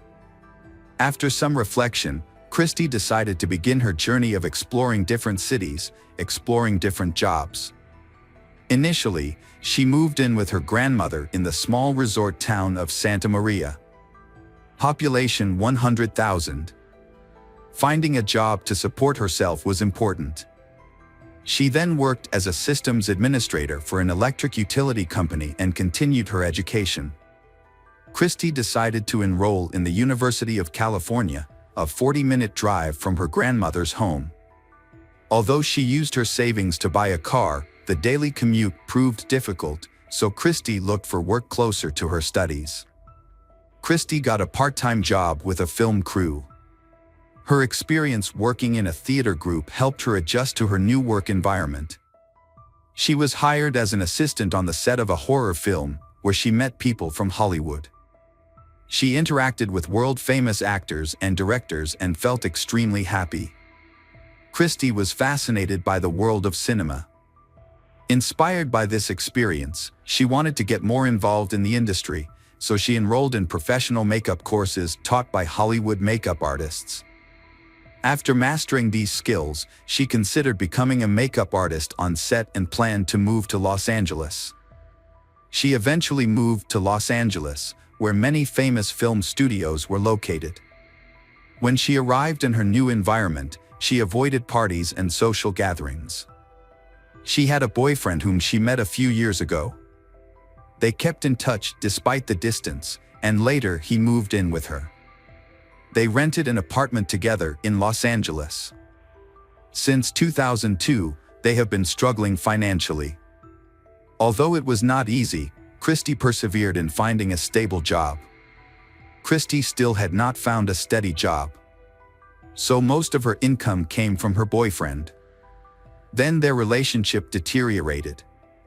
Christy confided in her mother that their arguments often ended with him physically abusing her. She felt trapped in a toxic relationship. Her mother began looking for a new place for Christy to live. Eventually, Christy left her boyfriend, moved into a small apartment, and continued her studies. Her father supported her financially, hoping that she would find her way. By November 2002, Christy had found a job at a cell phone company. Although the job did not match her career goals or salary expectations, her mother then found her a new home close to her workplace in Santa Monica, a town near Los Angeles, where Christy shared a living space with two other girls. During this time, she transferred to Santa Monica College. Christy's Hollywood dreams did not come true. Her relationship ended and she started over. Despite this, she remained determined and continued to pursue her dreams. On February 15, 2003, Christy was scheduled to attend a party. Before that, she went to a shopping mall and had a long phone conversation with her mother about her future plans. This turned out to be the last time the family heard from her. The next day, February 16th, Christy's mother tried to call her daughter. At first, she was not worried, thinking that Christy might be resting or working and unable to answer the phone. However, when she received no response, she became more worried. By 9 a.m. the next day, Christy's mother contacted her workplace, where Christy was known to be punctual and reliable. Christy's manager confirmed that she had not shown up for work. A coworker told her that Christy was supposed to be attending a party. Christy's mother searched her daughter's social media but found no useful information about the event. Although Christy shared many photos of her life, she had not posted anything about the party. The mother also reviewed Christy's bank account transactions and noticed that there had been no activity since Christy stopped communicating. Worried, she called all the hospitals, but Christy was not admitted to any of them. On February 17th, her mother reported Christy missing to the Santa Monica Police Department. Police investigated whether she had been involved in any traffic accidents but found no clues. Friends who lived with her reported that they had not heard anything unusual after she went missing. Police contacted her ex-boyfriend, Todd. They considered the possibility that he might have harmed her, but he denied seeing her. Neighbors said they saw Christie on Saturday, February 15th, on her way to a party, but they did not know who she was with or where the party was. The police had to get at least something connected with the Christie, so her car, a white oil Mint, was sought. While interviewing her mother, they learned more about her ex-boyfriend, Todd, and her new boyfriend, Lucas. However, Christie's mother had very little information about Lucas. She didn't even know his last name, which complicated the investigation. It had been 48 hours since Christie was reported missing, a critical time frame in which police feared she might not be alive. They began checking cell phone records and discovered that Christie's last outgoing call was made at 5:34 p.m. on February 15th. She had called the helpline at 411, which could indicate that she was in distress and seeking assistance with an address or phone number. The conversation lasted about 3 minutes, suggesting it was important to the investigation, but specific details could not be obtained because the calls were not recorded. After that call, Christie's phone battery died, with her last known location being near Ventura Boulevard. Police reached out to the media to assist in the investigation. News outlets quickly began to cover Christie's disappearance. Police searched Christie's apartment for clues and discovered a receipt from a lingerie store dated February 15th, the day she went missing. They also learned that Christie had been in contact with Todd, her ex, despite his violent tendencies. She last visited him on February 7th. Police discovered a key clue while reviewing Christie's emails. On February 13th, Christie sent a message to the event manager expressing her intention to purchase tickets. However, she was told that all the tickets were sold out and was placed on a special waiting list. This tactic is often used by event organizers to deceive customers and then sell tickets at a higher price. The police then found Christie's new boyfriend, Lucas, and interviewed him. He reported that he last saw Christie on February 14th, the day she went missing. They spent the evening watching a movie before saying goodbye. He passed a polygraph test, had a solid alibi, and did not raise any suspicions with the police. Next, police spoke with Christie's ex-boyfriend, Todd, who also had an alibi. He was confirmed by multiple witnesses to be out of town. Police focused in particular on the party Christie attended when she went missing. Police contacted the organizers of the event and were surprised to learn that Christie had never purchased a ticket and did not attend the party. This raised questions about where she might have gone instead. To reconstruct the timeline of that evening, police reviewed transactions made with Christie's bank card. This investigation revealed the stores she had visited that day. Police then searched for surveillance camera footage that might provide details or clues about her activities. The police then received a call from a woman named Susan Murphy, who reported seeing a suspicious person. She recounted her encounter with a man named Victor Lawrence Paleologos at a store, where Victor said he was a representative of a film company that was casting for a new James Bond film. Susan said he asked her to audition for the role of Bond's girlfriend, complimented her appearance, and tried to convince her to join. Feeling uncomfortable with him, she eventually turned down his offer. To ensure her safety, her husband, a former police officer, went to see Victor. He spoke to Victor to try to learn more about his intentions, but Victor fled without providing any useful information. Susan later investigated Victor further and discovered that he had lied, that he had absolutely nothing to do with the film. Victor likely fabricated this information to meet beautiful women, although his motives remain unclear. Although Susan is safe, Victor is still at large and could pose a danger, making it important to verify this information and locate him. They then decide to interview employees in the store. Police described Victor, who had a reputation for harassing attractive women, in these conversations. At one store, a clerk reported seeing a person matching the police description but was unable to provide any useful details. The search for Christie intensified.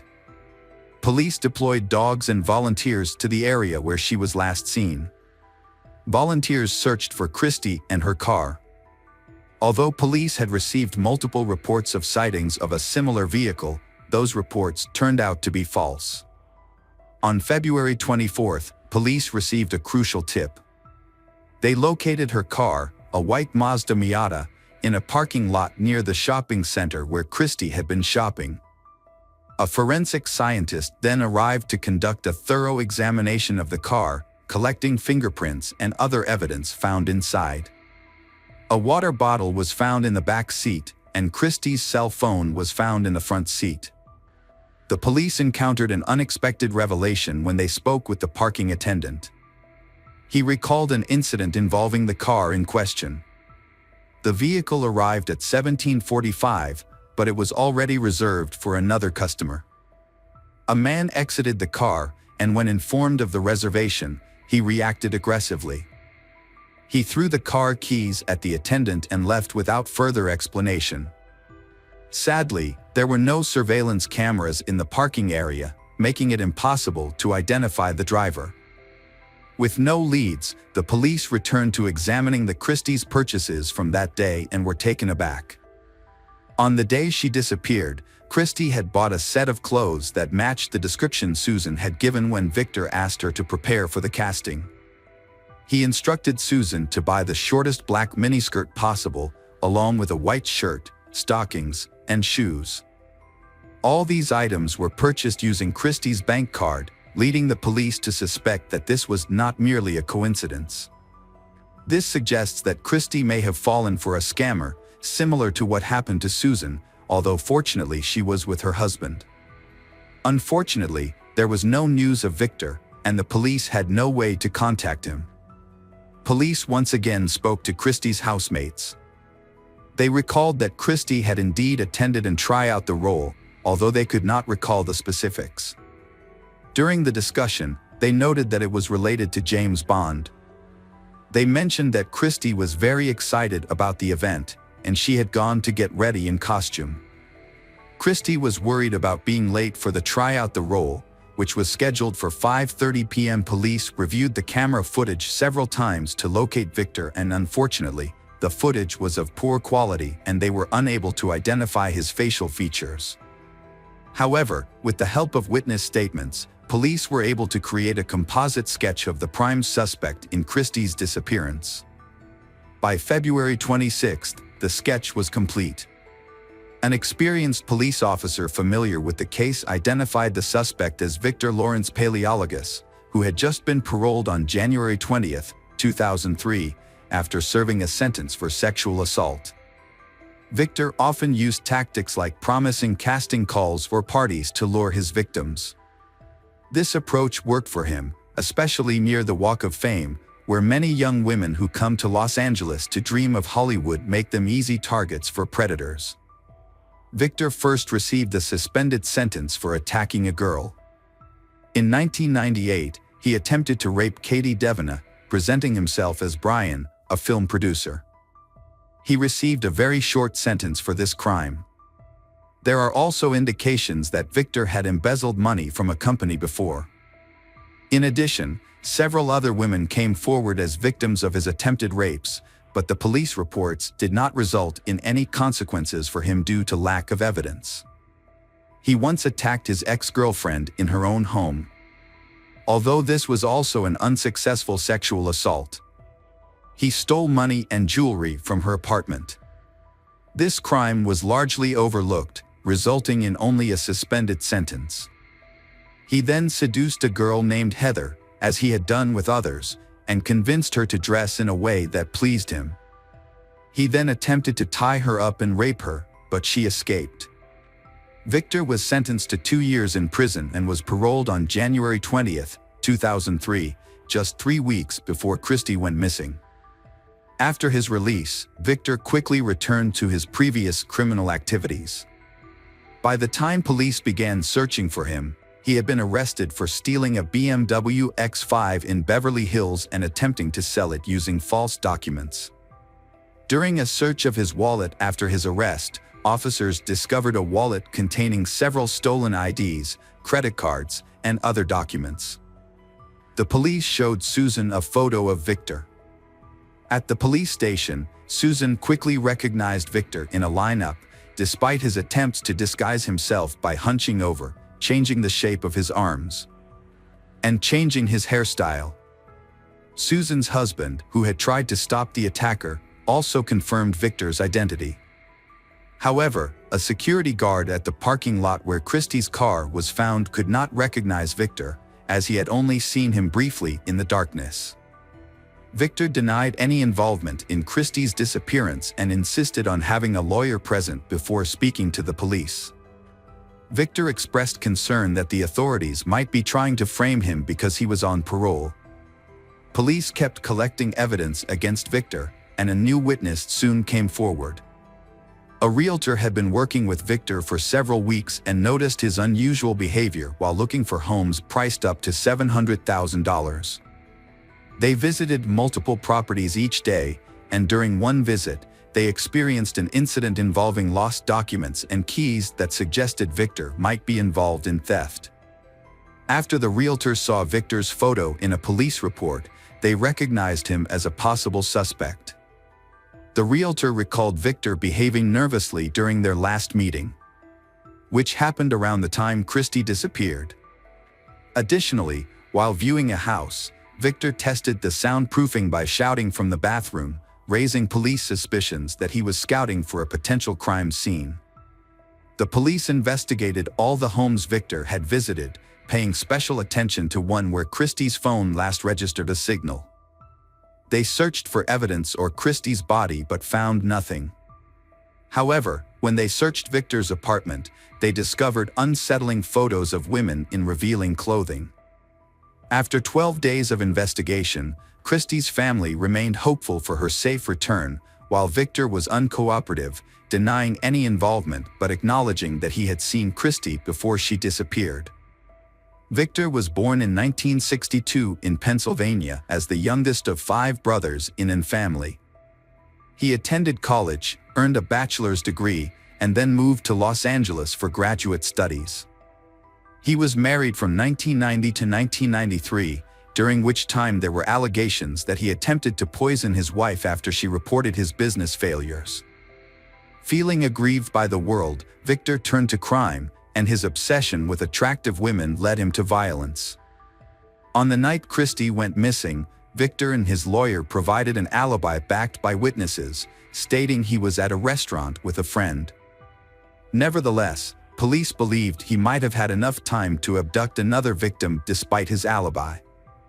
On March 1st, a new witness contacted the police, saying that he had seen Christie on February 15th. She was near his house, asking for directions to a mansion that looked like a castle. His wife overheard the conversation and gave Christie directions to the location. Christie later called the information desk, confirming that she was indeed looking for a house that looked like a castle, which also fit the type of house Victor was considering because of its soundproofing. While the police were following up on this lead, something else important happened. On March 3, 2003, 4 teenagers hiking in the Hollywood Hills discovered something unusual about 100 meters below them. At first, they thought it was a mannequin, but upon closer inspection, they realized it was a human body. Without cell phones, they rushed to report their discovery to a woman walking her dog on the road. The woman then went to where the teenagers pointed. She saw the victim's legs were tied and covered with a blue cloth. The woman was wearing a gray hoodie, her hands were tied behind her back, and there was a hair tie around her right wrist. She immediately called the police. Rescue workers and police quickly arrived at the scene and, after much effort, were able to remove the body from the Hollywood Hills. The medical examiner identified the body as that of Christie Johnson. Police notified Christie's parents of the tragic news, and they were devastated by the loss. Christie's body had extensive bruising and abrasions. The condition of the body was poor due to significant decomposition from exposure to heat for several days, along with a rainy day. Her face was particularly unrecognizable due to the severity of her injuries. Christie's ear was torn, and there were significant bruises on her head and neck. These injuries were consistent with blunt force trauma and strangulation, which were determined to be the cause of death. Police believed that Victor was responsible for the murder, but they needed to prove that he did not have an alibi for the time of Christie's murder. To do this, police spoke to his friend Joy, who mentioned having dinner with him that night. Upon questioning, Joy stated that they met much later than the time of Christie's death. Joy stated that Victor arrived late for their meeting, around midnight, even though they had planned to meet earlier. Victor had scratches on his face, which he attributed to minor injuries sustained while moving. The police have pieced together the events leading up to Christie's disappearance. The man, who frequently targeted victims at a shopping center, approached Christie, a young girl he found attractive. He claimed to be working in the film industry and invited her to audition for the role of James Bond's love interest, presenting himself convincingly. Flattering Christie, he insisted she was perfect for the part, playing on her ambitions and making it hard for her to refuse. He arranged to meet her at a property he was visiting with a realtor, claiming it was for the audition. Christie prepared for the meeting and wore the outfit he requested. When they met, she became the target of his attack. She tried to scratch his face to fight back. Victor overpowered her, raped her, and killed her to prevent her from reporting the crime. He first struck her on the head and then strangled her, believing she was dead before leaving her body in the Hollywood Hills. Tragically, the blunt force trauma and strangulation didn't lead to her death immediately. She lost consciousness, and he assumed she was dead. When he discarded her onto the rocks from a significant height, she sustained even more injuries. Finally, she regained consciousness and died slowly. On May 12, 2003, the district attorney charged Victor with kidnapping, rape, and first-degree murder. The defense was well prepared to fight for his freedom, as there was no direct evidence linking him to the crime. The prosecution faced a challenging task, relying on compelling arguments from forensic experts. The defense challenged the estimated time of death, citing the presence of insects on the body. However, the similarities between this case and previous attacks attributed to the same criminal. Preparations for the trial took time, and Victor finally appeared in court in July 2006. The defense argued that the prosecutor's office had little to no direct evidence linking Victor to the victim, as there was no DNA, fingerprints, or surveillance camera footage. This lack of evidence was attributed to the fact that the body was discovered 2 weeks after the disappearance, by which time it had decomposed significantly, destroying any potential evidence.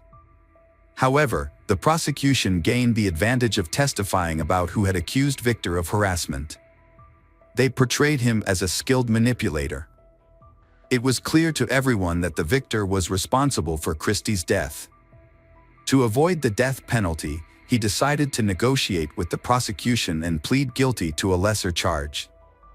The only remaining step was for Christie's family to accept this deal.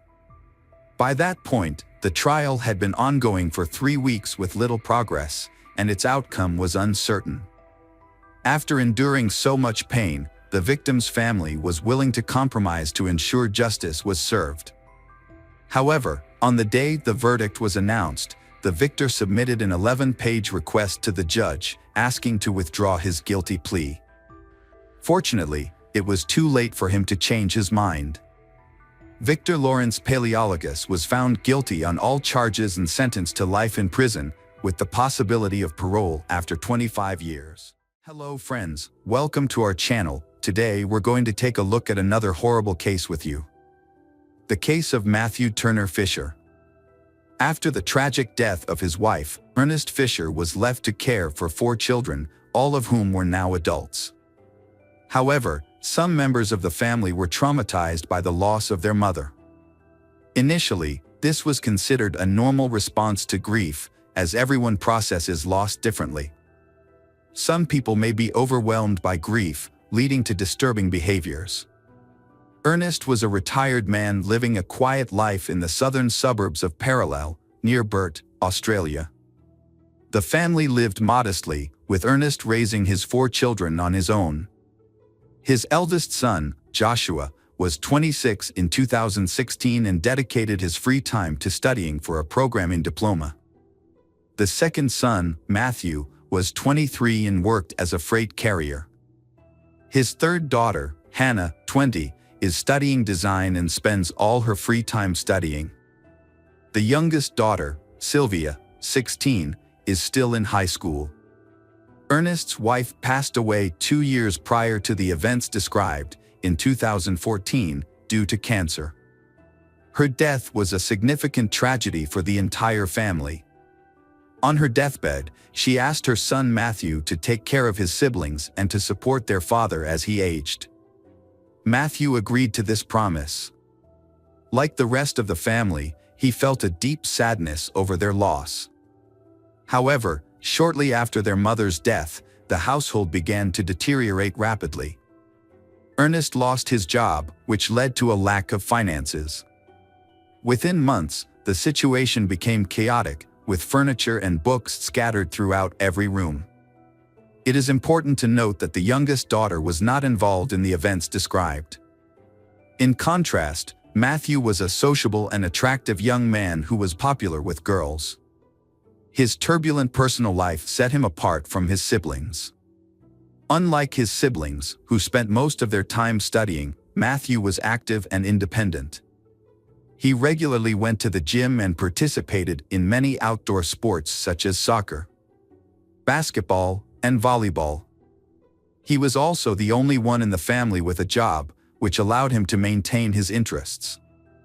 In contrast, his siblings were quite shy. Hannah and Joshua preferred to spend their time alone studying and rarely interacted with each other, leading to a strained relationship between the children. On Monday, October 3, 2016, 23-year-old Matthew Fisher failed to report to work, which was unusual for him. He had always been a responsible employee, the sole provider for his family, and he never missed a shift. Concerned, his colleagues and friends tried to contact him, but their efforts were in vain. They then reached out to his family for information about his whereabouts. Matthew's father seemed unconcerned and jokingly shared a story about how Matthew had run away to travel in Eastern Australia with a wealthy girl he had admired from a magazine cover. This story is told by Joshua and Hannah as told by their father. Matthew's friends were suspicious of the situation. Matthew had never thought about it before. Matthew's car was at home, why didn't he drive away? His friends suspected Matthew's father and other family members of lying, but Ernest only responded with cheerful jokes. Later, Matthew's friends even tried to enter his house to gather any information about Matthew, but they were unsuccessful. They suspected something was wrong and believed that Matthew would not simply run away from home. They knew about his difficult relationship with his family, who often criticized him and felt jealous. At that time, Matthew also did not have a girlfriend, so his friends continued to search for clues about what really happened to him. They discovered that Matthew had gone missing on October 1st. He had failed to show up for an appointment with a friend and had not contacted anyone since. Meanwhile, Matthew's phone remained silent, causing his friends to worry, but his family seemed unconcerned. They stopped looking for him and ceased all contact. 17 days after his disappearance, Matthew's friends went to the police to report him missing and share their concerns about how his family was acting. The police took their statements and attempted to call Matthew, but his phone was turned off, making it impossible to locate him. The police quickly contacted Matthew's father, Ernest. He repeated the story he had shared with Matthew's friends, that Matthew had run off with a new girlfriend. However, the police found Ernest's lack of concern for his son suspicious. They believed Matthew's car was still at the house, making it impossible for him to leave without it. Additionally, they were unable to find the new girlfriend. After reviewing Matthew's messages, the police found no evidence to support the father's story. On October 22, they called Ernest into the police station for questioning. He initially stands by his statement, but when the police confront him about Matthew's death, claiming that they have substantial evidence, Ernest's story begins to become confusing. The police indicated that they had good reason to believe that Matthew was dead and had not left the house. At the 90th minute of interrogation, Ernest took a short break and then suddenly confessed that he killed his son because he had been swearing at him and insulting him. Ernest claimed he felt there was no other solution and could only think of murder. Ernest said that Matthew frequently threatened to use violence against Ernest and Matthew's siblings. Ernest also mentioned that Matthew often accused him of not getting his mother to the hospital in time for cancer treatment, which might have saved her, and blamed him for her death. This blame frustrated Ernest. After speaking with Ernest's other children, Joshua and Hannah, the police discovered that they were also present at the crime scene and assisted their father in covering up the incident. On October 1, 2016, a tragic event occurred. On that day, Ernest had planned to drive to a friend's house to watch the final of a football match. At the same time, his son Matthew needed a car to run some errands. Although Matthew had his own car, the situation caused a conflict between them, leading to a horrific incident that occurred between 11 o'clock and 11:30 in the morning. Unable to bear the argument with his son, Ernest went to the stables in the backyard and took 2 knives. When he returned home, he found Matthew in Joshua's room and attacked him, inflicting multiple stab wounds.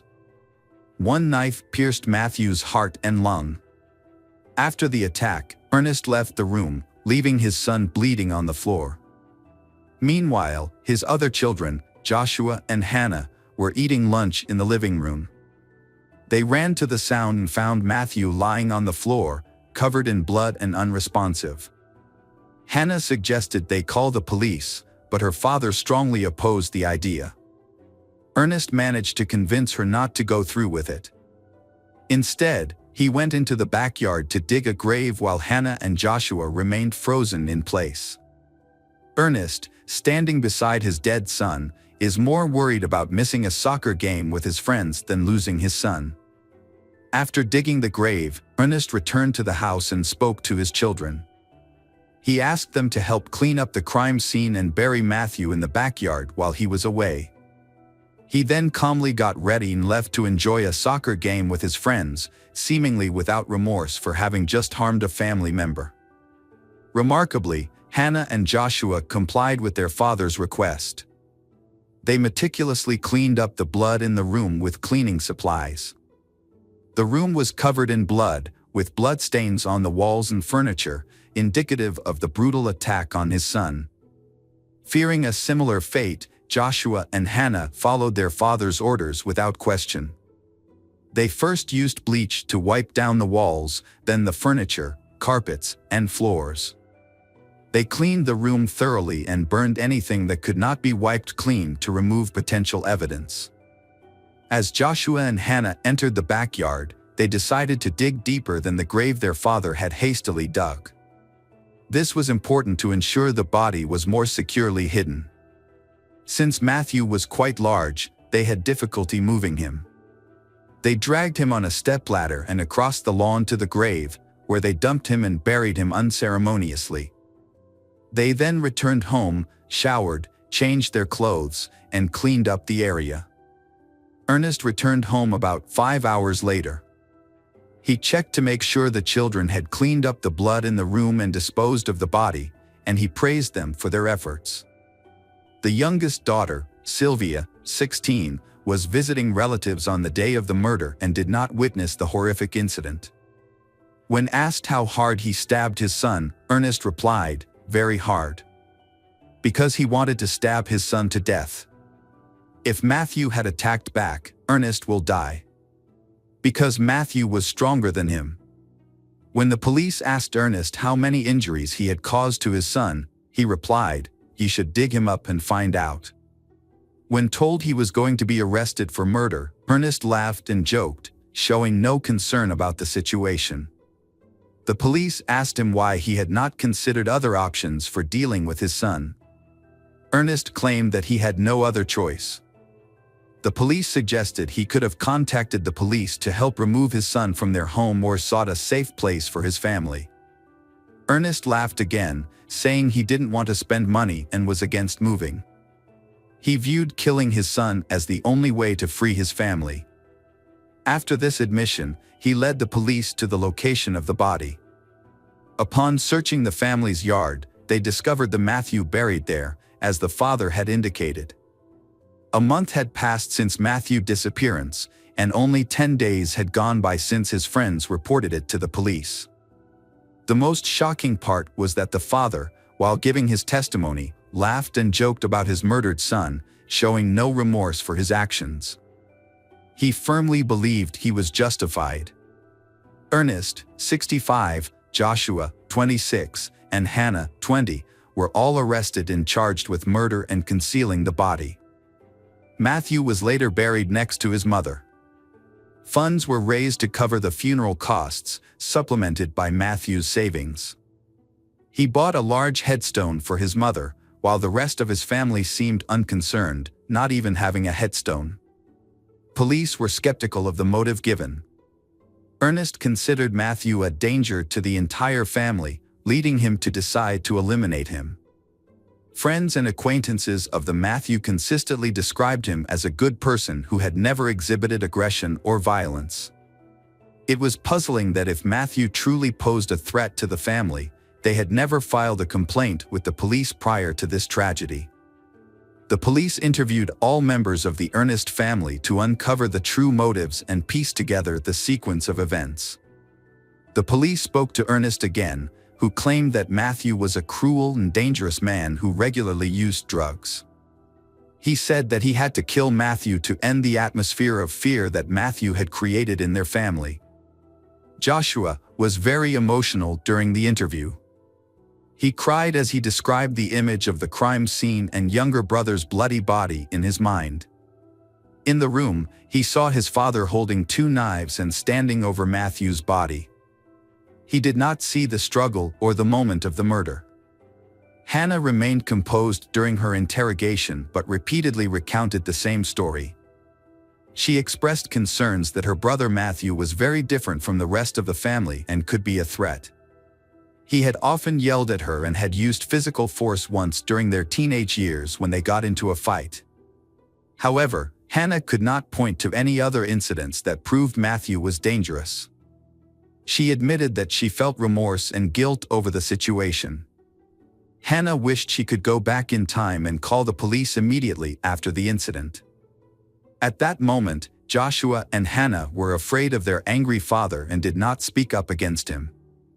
However, they could not understand why they continued to live with Ernest and their Matthew's body in the yard as if nothing had happened.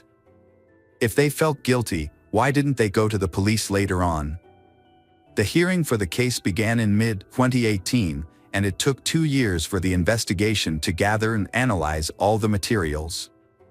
During the trial, the Ernest and their defense argued that the murder was an act of self-defense, claiming that Matthew posed a serious threat to the entire family. The lawyers for the Ernest spoke negatively about the Matthew, portraying him as a violent and aggressive person who had attacked them. However, no one provided convincing evidence of Matthew's aggression or any real threat he had posed. No one noticed any bruises on Hannah or Joshua, and it is unclear what caused the family conflict or whether Ernest was the one who started it.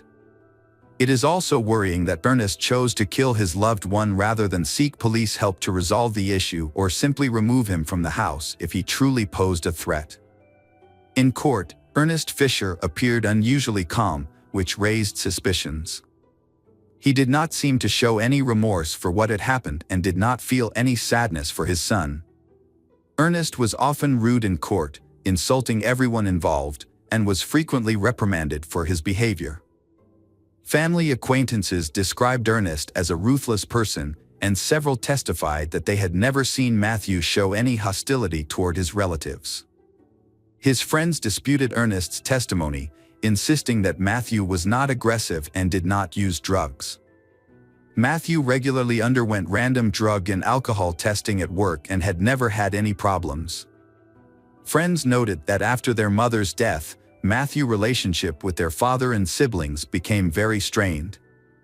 Joshua and Hannah were often depressed. They rarely left the house, rarely changed clothes, did not work, and kept the house in disarray. They hardly communicated with each other and were heavily dependent on Matthew for support. Matthew had to take on the role of primary provider for the family. Initially, he understood the situation, but this temporary role lasted too long. Joshua and Hannah were content with their current situation and did not want to look for work. Matthew felt frustrated with his family because he was tired of being responsible for the other adult members of the family, which felt like a burden. Despite his efforts to comfort them, they were in vain. They preferred to live a closed life, relying on him, and creating more tension in their relationships. Matthew's friends dismissed the idea that he was aggressive or hurtful to his father. Although he could have stayed away from his family's problems for a long time, he chose to stay and support them. He promised his mother before she died that he would take care of them. Matthew, like anyone else, can sometimes lose his temper during arguments. However, he doesn't seem to be a cruel or violent person. He even has a tattoo on his arm that says, "Family is everything." Despite the many testimonies presented by the prosecution, Ernest's lawyer maintained that the father had acted in self-defense. Meanwhile, Matthew's siblings believed their father killed him to protect them, and they supported him during the trial. They were not charged as accomplices to the murder. Instead, they faced charges related to the disposal of the body and evidence. Further information suggested that Ernest had been planning to eliminate his son for a long time. It was discovered that he had purchased 2 knives well in advance, which he had saved specifically for the act of stabbing Matthew, indicating a premeditated intent. At the end of a 3-week trial, the jury reached a verdict. After deliberating for 2 hours, Ernest Fisher was found guilty of premeditated murder. He was sentenced to life in prison with the possibility of parole after 18 years. Ernest showed no emotion when the sentence was announced. The judge also highlighted that the defendant did not show any remorse for his actions and criticized Ernest for forcing his children into a horrific choice. He should not have placed the children in such a difficult situation. Joshua and Hannah, out of deep loyalty and fear of their father, made a poor decision. The judge noted that one of the worst experiences for anyone is to be harmed by their own loving family. Joshua Fisher received a 4-year sentence with the possibility of parole after 2 years, while Hannah was sentenced to 3 years and 8 months, eligible for parole after 22 months. Hey detectives, welcome back. We've got another mysterious case to explore. The case of Kara Nichols. Kara Nichols, born on May 20, 1993, was the middle child in her family. She grew up with her brother Terrence and younger sister, living in a very united and loving family. Sociable and friendly, Kara thrived in school and had a strong passion for art, particularly painting. Her talent has won her many awards in art competitions. At the same time, she is also considered to have a promising future. She is also very empathetic, often understanding and feeling other people's pain as her own. During her teenage years, Kara's behavior changed a lot. She became introverted, and her academic performance dropped. At the age of 13, she was arrested for shoplifting and sentenced to community service. Her parents, Julia and Paul, were confused by this sudden change in their daughter. She never lacked for anything, so her stealing may have been her way of rebelling against established norms. At 16, Kara's mental health deteriorated after the death of her beloved dog, plunging her into a deep depression. Her parents arranged for her to see a psychologist, but the sessions were ineffective, and her condition worsened. Eventually, she was admitted to a psychiatric hospital, where she was diagnosed with a personality disorder. After a short period of treatment, her condition improved with prescribed medication. However, due to the many side effects of the medication, she decided to stop taking it and turned to illegal substances, believing they would be a better alternative to antipsychotics. Before graduating, she had to transfer schools several times because of behavioral problems. After graduating from high school, Kara worked as a waitress, while also pursuing her childhood dream of becoming a model. With her attractive appearance, she believes that she will succeed in this field. She has been working hard to find modeling agencies and increase her body of work. During this time, her health improved greatly, and she was no longer addicted. However, over time, she came to understand that success in modeling required more than just beauty. It also depended on luck and connections. In the summer of 2012, Kara's family relocated to Chicago, Illinois. Unfortunately, the move was difficult for she, and her depression returned. Stress caused her to turn to drugs again, despite her parents' best efforts to support her and take her to a rehab facility. In the end, she was kicked out of there for not following the rules. Her parents were worried, not only because of her behavior, but also because of how she was funding her addiction. Her salary as a waitress was not enough to cover these expenses. Kara's parents felt disheartened. Her mental state changed from day to day. After some brief conversations, she decided to move back to her hometown, believing that being in familiar surroundings and reconnecting with old friends would help her recover. Although her family disliked the idea, they couldn't persuade her to stay. Eventually, she returned to Colorado Springs, and her brother Terrence promised to help her. The care and affection the two siblings showed each other comforted their parents. However, Kara valued her liberty and chose not to live with Terrence, visiting him only occasionally. Instead, she decided to rent an apartment with 3 male friends, which shocked her parents when they found out. They insisted she move out, but she refused, explaining that she had no better options and felt the men were no danger. Gradually, life returned to normal for Kara. She resumed her previous job and continued her modeling career by creating a profile on Model Mayhem. Over time, she received more modeling offers, but they didn't produce the results she had hoped for. Standing out among thousands of profiles proved is big challenge. Eventually, Kara encountered financial difficulties. She fell behind on her rent and had to eat food from his roommate. She confided in her brother, Terrence, who provided her with financial support. She was determined to seize the opportunity she received on October 9. However, no one expected that night to be her last. At the time of her disappearance, Kara was 19 years old. She was last seen wearing a hooded sweatshirt, dark jeans, white DC sneakers, and pink headphones. Kara is a girl with outstanding height, with green eyes, and has 2 tattoos, a marijuana leaf on her right ankle and an astronaut on her left wrist. She also had multiple piercings on her ears and above her lip. Flyers distributed in the area described these features, along with other details about her appearance. It was also noted that she struggled with bipolar disorder or borderline personality disorder. Her older brother, Terrence, was the first to suspect that something was wrong. Soon after, her parents, Julia and Paul Nichols, joined the search for their daughter. Although Kara used banned substances, but her family knew she always stayed in touch and kept them updated about her whereabouts. When she failed to call back on October 10 and 11, her family became increasingly concerned. They always cared for her, but she wanted to live freely and did not want to follow any constraints. Lately, she has become more withdrawn and only talks to her brother Terrence. Kara's modeling job did not bring in the expected income. So, when she was offered a well-paying lingerie photo shoot, she eagerly accepted. She told her roommates about her plans and left late at night. The shoot was scheduled for early morning in Denver, so it was more convenient to leave the night before. She wasn't traveling alone, she was accompanied by colleagues from the industry. Since neither she nor her friends had a driver's license or a car, they managed to find someone to drive them.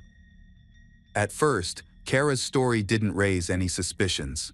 People who know her often see her modeling profile and social networks filled with professional photos. Everything seemed normal until she failed to return the next day or the day after. The last time her brother, Terrence, spoke to her was at 11:45 p.m. on October 9. Their conversation was suddenly interrupted, and she did not call back. Terrence thought the phone was disconnected and went to sleep, not knowing that he would never hear his sister's voice again. As of October 10, Kara did not respond to any calls or messages. Her voicemail was consistently active. Terrence assumed she was either busy or resting after work. However, by October 11, there was still no word from her. This strange silence made him extremely worried, because it was not like Kara was always out of contact. Worried, Terrence decided to visit Kara's home and spoke with her neighbors. None of them had seen she in several days. One young man mentioned seeing her get into a dark-colored sedan around 11:00 p.m. Unfortunately, he couldn't identify the driver due to the darkness, but noted that she didn't seem to be alone. Terrence then went into Kara's room to look for clues. He noticed that her essential belongings, such as her cosmetics bag, purse, charger, and laptop, were still there. On the bedside table, he even found $300 in cash. It was clear she hadn't planned to leave for an extended period. When he opened her laptop, he discovered that she hadn't been online for more than 2 days. This was unusual, as she was often checking her email for modeling opportunities. Convinced that something was wrong, he reported her disappearance to the police. At the police station, Terrence explained everything in detail, but the police were in no hurry to begin the search. They argued that Kara was an adult and didn't have to inform anyone of her whereabouts. They suggested she might have been held up at a photo shoot, gone somewhere else, or possibly had a boyfriend no one knew about and was spending time with him. However, the police's explanation still did not reassure Terrence. He knew his sister well. No matter what happens, she will definitely contact him. He was certain something bad had happened to her. However, the police calmed him down and asked him to come back later. Terrence then contacted their parents. He explained the situation and asked for their help. He understood that in a situation as serious as this, there needs to be joint cooperation. Upon learning of their daughter's disappearance, the family quickly flew to Colorado Springs. When they received the news that their daughter was missing, Kara's family quickly flew to Colorado Springs. Her cell phone was still off, and she had missed an important appointment, which made them even more worried. They then went to the police station to ask the police to carefully review the report they had filed. The El Paso County Sheriff's Office eventually recognized that the circumstances surrounding her disappearance were concerning. Detectives contacted locals to find out information about Kara's whereabouts. Kara's parents permitted investigators to access her cell phone data. Experts confirmed that her last message was sent to her brother, Terrence. Data from her cellular provider indicated that on October 9th, her phone was traveling north before it was turned off. Friends and acquaintances joined the search, distributing flyers across Colorado Springs and Denver. Investigators also looked into other communication methods used by Kara, particularly her laptop. This leads to the discovery of a secret she has kept from her family. Some of her modeling jobs are actually a cover for a call girl service she has been involved in since she was 17. This shocked her parents, Paul and Julia, when they learned the truth about her income. Unfortunately, they needed to agree to release this information to generate new leads, but doing so could negatively impact the investigation and reduce public interest. There were many cases where the victim's image was significantly distorted, and Kara's family did not want to share their hardships. However, they felt they had no choice but to hope to find she. Unfortunately, no miracle happened. After the new information was released, media outlets began canceling interviews with her family, leading to a decrease in coverage of her disappearance. The search for Kara was suspended. The National Women's Coalition Against Violence and Exploitation was the only organization involved in assisting with the investigation into Kara's disappearance. They helped keep her case front of mind for the public and the authorities. In November 2012, detectives announced that they would interview 2 women who were believed to have been in the car with Kara on the night she disappeared. Descriptions of these women suggested they might have worked in the same field as Kara. While they were important witnesses, they were not considered suspects, as they were likely the last people to see her alive. A composite sketch of one of the women was released to the public, but no one came forward with information. This made people doubt the existence of these women, and the investigation was stalled again. That month, Kara's photos appeared on a call girl service website in Las Vegas. However, detectives confirmed that she had not posted them herself. Someone had exploited her fame for personal gain, and the profile was eventually taken down. Although some people interested in the case contacted the police station, after investigation, these reports were confirmed to be false. In the spring of 2013, a businessman from Colorado Springs claimed to have seen Kara between late October and December 2012 with a tall, disheveled man. She looked frightened, suggesting she was being held against her will. One day, this man pushed her, and a bystander intervened, threatening him, and asked him to leave her alone. The witness's account was verified. Although police found the man described, but he said the woman with him was actually his ex-girlfriend. In the summer of 2013, a criminal law student took it upon himself to investigate Kara's case. He traveled to Denver, spoke with many homeless individuals and substance users. Several people reported meeting Kara at a nonprofit that provides syringes and needles to drug users. However, this lead turned out to be false, as did all the other testimonies he received. Many people have lost faith in Kara being found alive, because she has been missing for longer than the usual disappearances. In the fall of 2013, Kara's parents have offered a reward to anyone who provides information about their daughter's whereabouts, to no avail.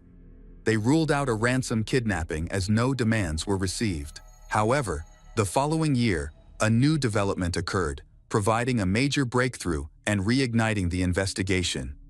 In May 2014, Deputy Sheriff Cliff Porter admitted that he had mishandled the investigation into Kara's disappearance. He admitted that he had not focused enough on her case and had overlooked important evidence from the beginning. This admission shocked her family, who felt that their daughter's case had been neglected because of her profession.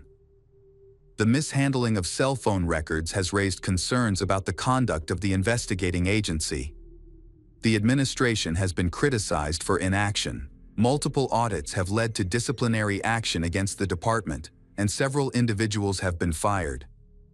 In May 2016, former Sheriff Terry Makita and some of his staff were charged with corruption, fabricating witness statements, kidnapping, and extortion. This led Kara's family to believe that her case had not been properly handled.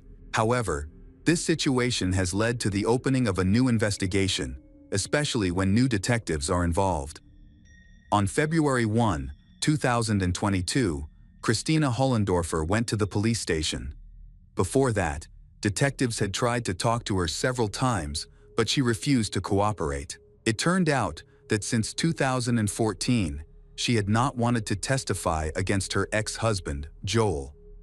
However, after many years, she decided to speak up and accuse him of killing Kara Nichols. An analysis of Kara's calls and messages showed that she received 8 calls between 9:58 and 11:08 p.m. on October 9, most of which were from Joel. Detectives had questioned him several times, but they only received general information. He admitted that he had hired a call girl and had planned to meet her between the evening of October 9th and the morning of October 10, but the meeting never happened as the escort did not arrive. Joel's statement raised suspicions, especially since data from Kara's phone indicated that she was near his parents' house on the night she disappeared. On October 15, 2014, detectives searched Joel's home and his family's property. During the search, they spoke with Joel and his mother, Betty. They seemed calm and friendly, and it did not appear that they were hiding anything. They willingly showed the detectives around the property, including several fresh burial sites for deceased animals. Joel's family has owned the farm since 1985, which includes a large livestock yard. Dogs trained to detect human remains searched the area and reacted near some livestock graves. However, further investigation of these graves found no evidence of human remains. It's possible the dogs mistook the scent of dead animals for that of a human. To rule Joel out as a suspect, samples from several suspicious areas were collected and analyzed. Unfortunately, the results indicated that the samples were not connected to the case. Despite this, suspicions about Joel remained. As it turns out, Joel has a history of serious harassment and has violated his probation multiple times. He was a hardened criminal who consistently broke the terms of his parole and used banned substances. This led to the breakup of his family. Investigators approached his ex-wife, Christina, multiple times. During these discussions, they revealed that she and he were raising 2 children together. Initially, she was hesitant to share details about their life and eventually stopped communicating altogether. As a result, Joel remained the sole suspect in Kara's disappearance, along with other theories. After 8 years, new information about Joel has come to light. Christina claimed that in November 2014, he had confessed to her that he had accidentally killed a call girl and buried her body in an old horse grave. She learned of this confession after his father's death. Following the funeral, he revealed that he felt guilty about his father's passing. According to Christina, he confessed to his parents what he had done. After hearing this, his father, who was old, fell into a severe depression. This condition severely weakened his father's health and eventually led to his death. During that time, his family covered for him. This behavior explained the hospitality and cooperation shown by Betty and Joel during the search of the farm, as they sought to avoid raising further suspicion. On February 3, 2022, authorities conducted another search at Joel's home. They thoroughly excavated the farm and discovered human remains buried in a 2-meter deep pit. 4 days later, he was arrested. Subsequent analysis confirmed that the remains belonged to Kara, who had been missing. Although only bones were found, modern technology allowed for her identification. During questioning, Joel initially remained composed, but eventually confessed that he had not intended to kill Kara. He said he met her through a call girl website. On October 9th, he called her and arranged to meet, then picked her up from her home. They had some intimate moments in his old car, and everything was going smoothly until he suddenly strangled her. When he realized she had lost consciousness, he stopped. He attempted to perform first aid, but it was too late. She was already dead. Panicked, he drove her to his family farm and buried her in the first grave he found. Over time, he moved her body several times and ultimately buried her where his mother's favorite horse was laid to rest. This explains why service dogs get confused about scents. Additionally, this specific area had not been searched during the initial investigation. Joel Hollendorfer was soon charged with first-degree murder and tampering with evidence. Meanwhile, his mother, Betty, claimed she had no knowledge of her son's crime, insisting that she had always cooperated with the investigation and truly believed in his innocence. The hearings occurred in the summer of 2023. The prosecution argued that Joel deliberately committed the crime to fulfill his dark fantasies. Meanwhile, forensic experts were unable to provide a clear explanation for Kara's death. However, they determined that asphyxiation was the cause, based on the fact that her hyoid bone was broken. Experts stated that it is impossible to accidentally strangle someone to death, as there is always time to reconsider and stop. Another important factor was Kara's condition related to drug use. The defense claimed that her death resulted from asphyxiation. They argued that a healthy person would have a much better chance of recovery in similar circumstances than someone dependent on substances. The trial described Kara as a severe addict, suggesting she had little chance of survival due to the long-term effects of the drugs on her body. Unfortunately, the defense's claims cannot be verified or denied at this time. Kara's family was deeply distressed by the way their daughter was depicted. Her father said this description made the jury lose sympathy and view her as a victim who did not deserve mercy. Throughout the trial, Joel did not show remorse, and some witnesses noted that he even smiled at times. In the end, Joel's charges were downgraded to second-degree murder. He was convicted of manslaughter and sentenced to 24 years in prison.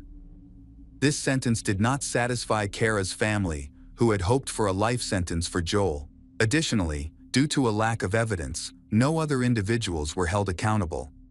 Kara's parents said the verdict was a serious failure of the justice system. Hello everyone, today we will learn about another case, the case of Peter Vlasiuk.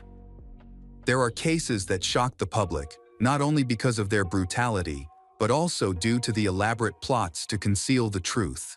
The story of Peter Vlasiuk and the mysterious death of his wife, Patty Vlasiuk, is one of those cases. What began as a reported truck accident gradually revealed suspicious clues that could not be ignored. This case serves as a lesson about trust and conflicts in close relationships. So, how does this story unfold? Let's watch today's video together. Patty Vlasiuk, also known as Patricia Vlasiuk, was born on February 19, 1967, in this hit England. Later, her family moved to the city of Strong, New York State. She grew up and became a certified nurse, working in a hospital.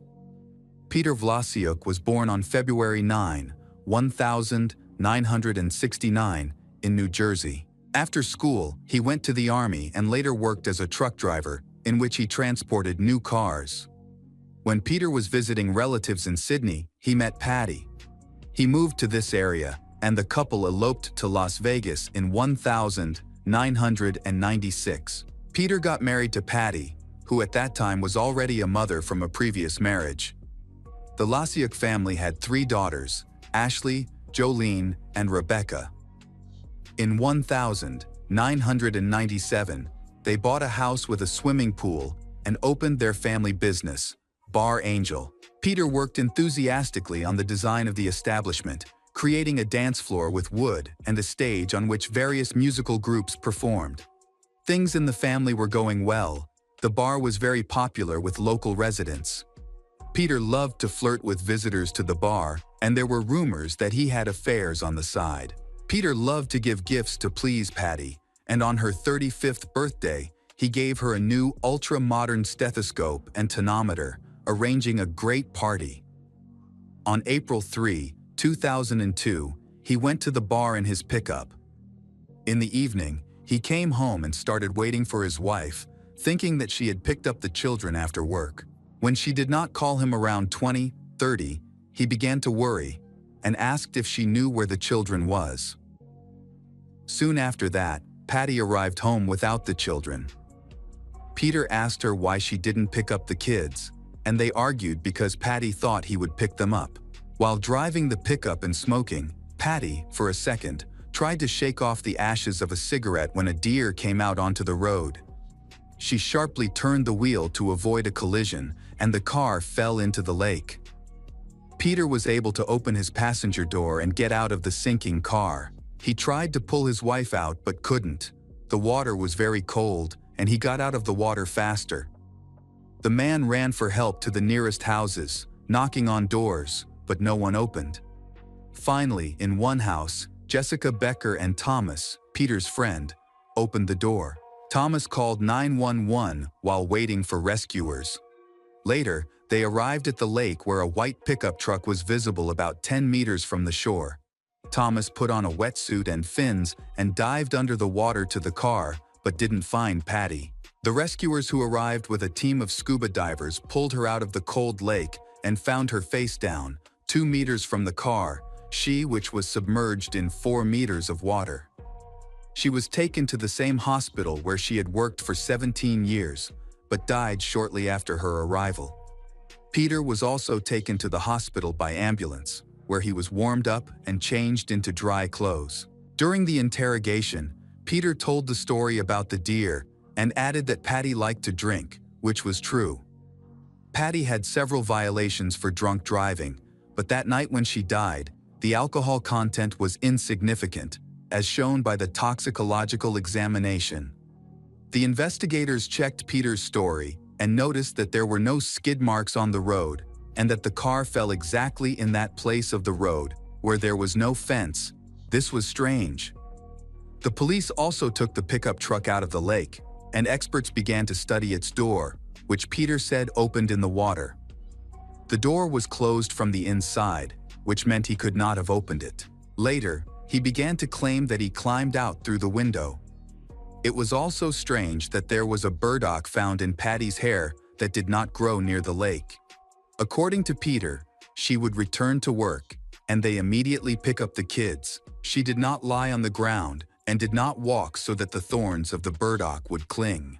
The investigators visited Vlasiuk's house and discovered some plants nearby.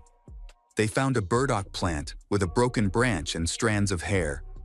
Peter's boots were covered in several thorns. Divers searched the lakebed for burdock but could not locate any.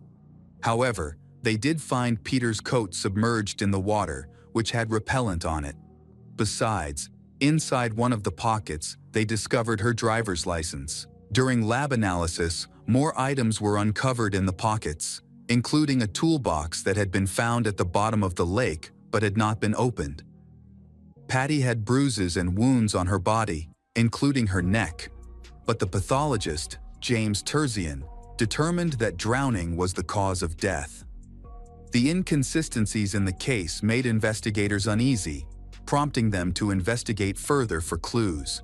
They discovered a strange video involving an intimate relationship between three people filming their children, husband and wife, Vlasiuk, and Joyce Warden, nanny of their children.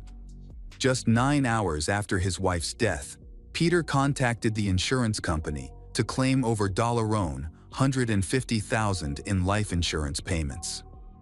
This raised the suspicions of the police, leading them to investigate further. As a result, Peter became the primary suspect. Investigators believed that on the night of April 3, 2002, Peter had left their children with a nanny and went to kill Patty near their home. After she had consumed alcohol, he is suspected of killing her, possibly strangling her, as indicated by the petechiae found on her neck, which are small pinpoint hemorrhages. Following the attack, he allegedly dragged her body through the grass, which could explain the burdock stuck in her hair and on his shoes. He then placed her in a truck, drove to the lake, and pushed the vehicle into the water. A new discovery is, Peter wanted Joyce Warden to be his new girlfriend. He sought full custody of their children and aimed to use life insurance money to pay off his debts. The police reached out to the pathologist conducting the autopsy about the burrs found in Patty's hair and coat. This led the pathologist to reconsider the cause of death and conclude that she had been strangled.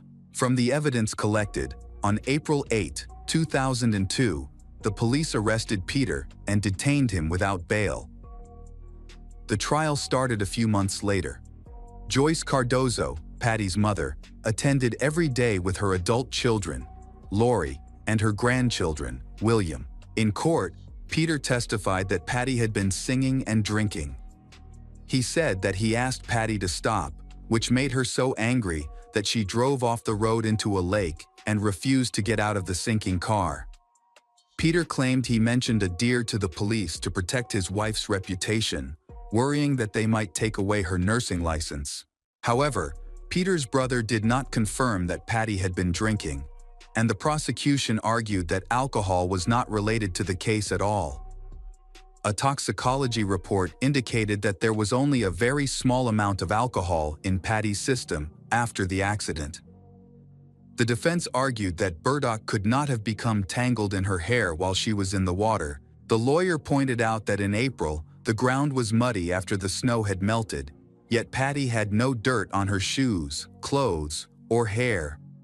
Additionally, There were no indications of a struggle near the pickup. They were simply in the yard by the bushes. Other than some hair on Patty's body, there was no dirt found beneath her fingernails. In reply, the prosecutor argued that the water could have washed away any dirt. In court, Joyce Warden revealed that it was actually Patty who started the group relationship, not Peter, surprising everyone present. She also confessed to having an intimate relationship with Peter, separate from his wife. Peter's mother testified that Peter consumed a significant amount of alcohol and recalled finding 20 large cans of beer near their home one day. Additionally, she noted that Peter quickly contacted the insurance company regarding payment, and she encouraged him to do so because they needed the money. During the trial, Patty's co-workers stated that she was in a good mood when she arrived at work that day. However, in the afternoon, she had an argument with her husband, which left her very upset. Her colleagues suggested that she should divorce him, but Patty insisted that she still loved him. One co-worker claimed that Patty told her Peter had threatened Patty with a gun during the argument. Additionally, a neighbor living near the Guilford Lake, Jessica Becker, testified that when Peter rushed to their house for help, his hair was dry, even though he had supposedly just come out of the water. A regular at the bar also testified in court that Peter once boasted about being able to make murders appear accidental. Marlene Martin, one of the rescuers who responded at the lake, reported that Peter was pretending to have hypothermia on the night of the incident. She noticed he was sitting still until he saw her, after which he started shaking and spoke in a remorseful tone.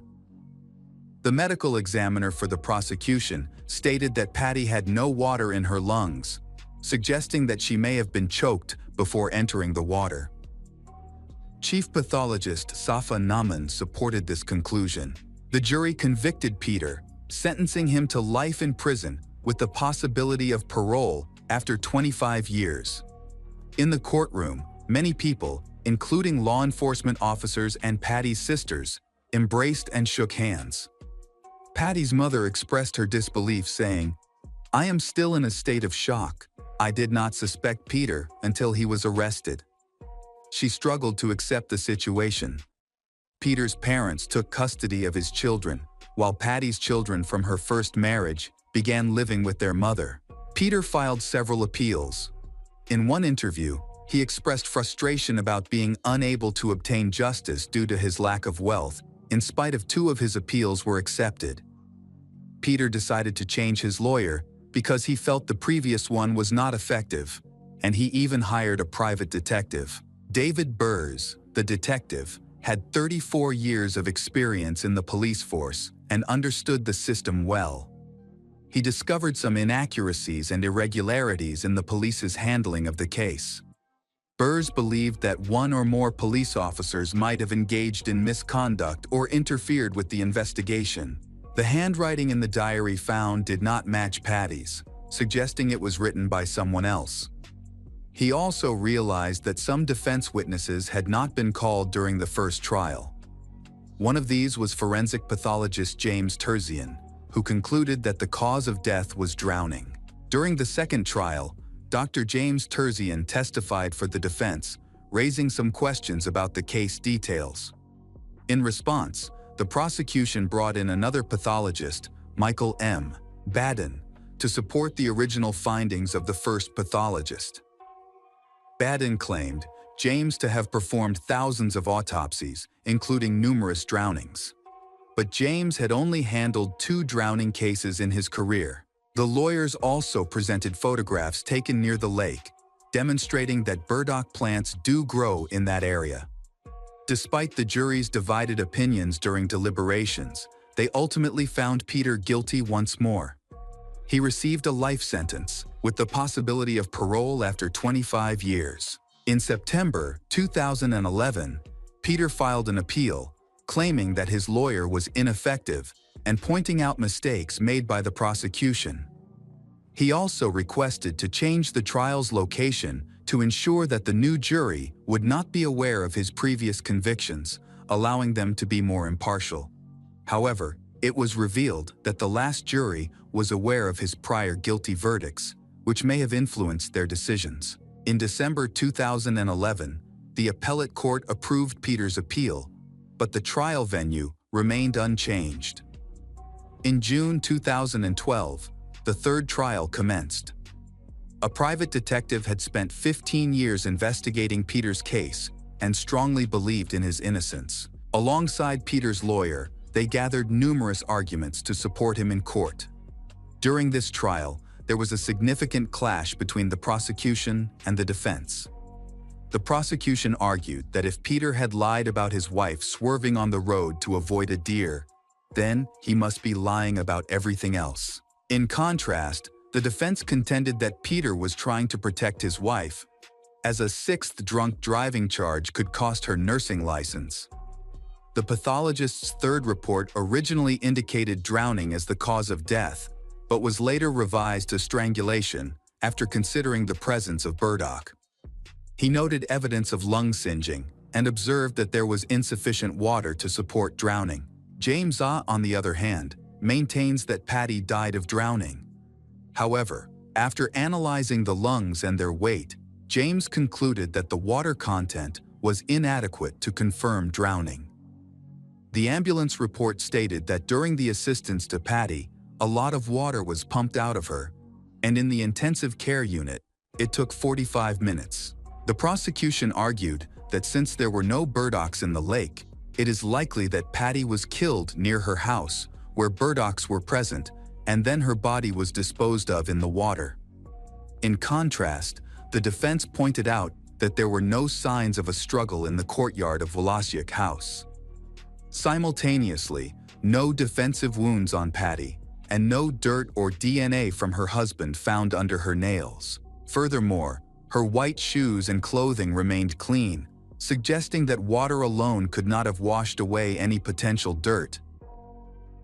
An expert for the prosecution stated that the pickup truck entered the lake slowly, suggesting it was pushed rather than driven off the road quickly, as there were no skid marks present. In response, a defense expert challenged this claim, alleging that the prosecution's experts had made errors and presented photos that showed skid marks on the road. The prosecution maintained that Patty had almost no alcohol in her system, while the defense presented toxicology reports indicating she was intoxicated and had a history of multiple drunk driving offenses. Reply: the prosecution argued that witnesses who came forward claimed Peter's hair was dry while his body was wet, which contradicts earlier statements that he was wet all over. They also pointed out that hair belonging to Patty was found on the burdocks in the yard, indicating that the crime took place there. In response, the defense contended that it is normal for a homeowner's hair to be found in the yard and suggested that the wind could have carried it there, highlighting that there were no signs of a struggle. The prosecution argued that Peter had placed the pickup truck near the recall, while the defense contended that leaving her in such an obvious location was illogical. They claimed that if Peter had intended to harm Patty, he would have been more likely to put her in the cabin and use a seatbelt to pull her to the bottom of the lake. Patty was discovered in the water outside the car, indicating that her husband attempted to rescue her by pulling her out but could not get her to the surface. End of trial. Peter was sentenced to life in prison, but he could be eligible for early release after 25 years. The judge described him as a dangerous individual who poses a threat to society.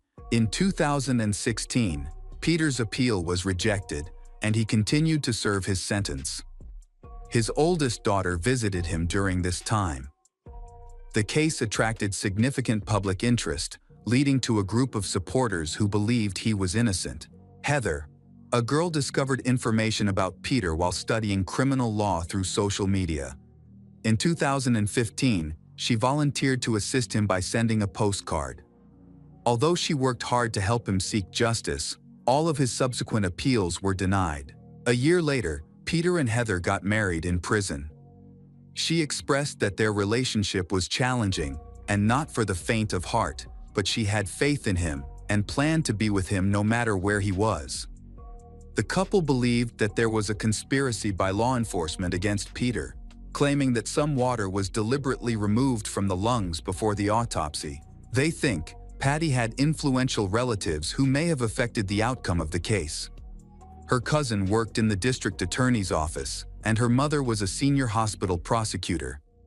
At that time, the prosecutor needed to secure a conviction to boost their chances in an upcoming election for a judgeship, and this case helped them achieve that goal. Peter and Heather felt that Peter was simply unlucky and a victim of the situation. To support Peter, Heather created a fundraising page and a social media account to raise awareness about the case. Despite her efforts, Peter is still incarcerated at the Coxsackie Correctional Facility. In March 2027, he will be eligible for parole. The tragic case of Patty Wlasiuk is a chilling reminder of the potential darkness that can exist behind closed doors, even in seemingly ordinary lives. The unexpected twists and turns of the investigation, from inconsistencies in Peter's story to the suspicious circumstances surrounding her death, paint a picture of a man willing to go to any lengths to cover up his crimes. Ultimately, Peter's conviction for second-degree murder after a lengthy legal battle brought some justice to Patty's family, although the emotional scars remain. The case not only underscores the importance of a thorough investigation, but also highlights the difficulty of uncovering the truth when the perpetrator is someone close to the victim. Thanks to the persistence of the authorities and the resilience of Patty's family, justice was finally served, bringing closure to a story that might otherwise have faded into darkness.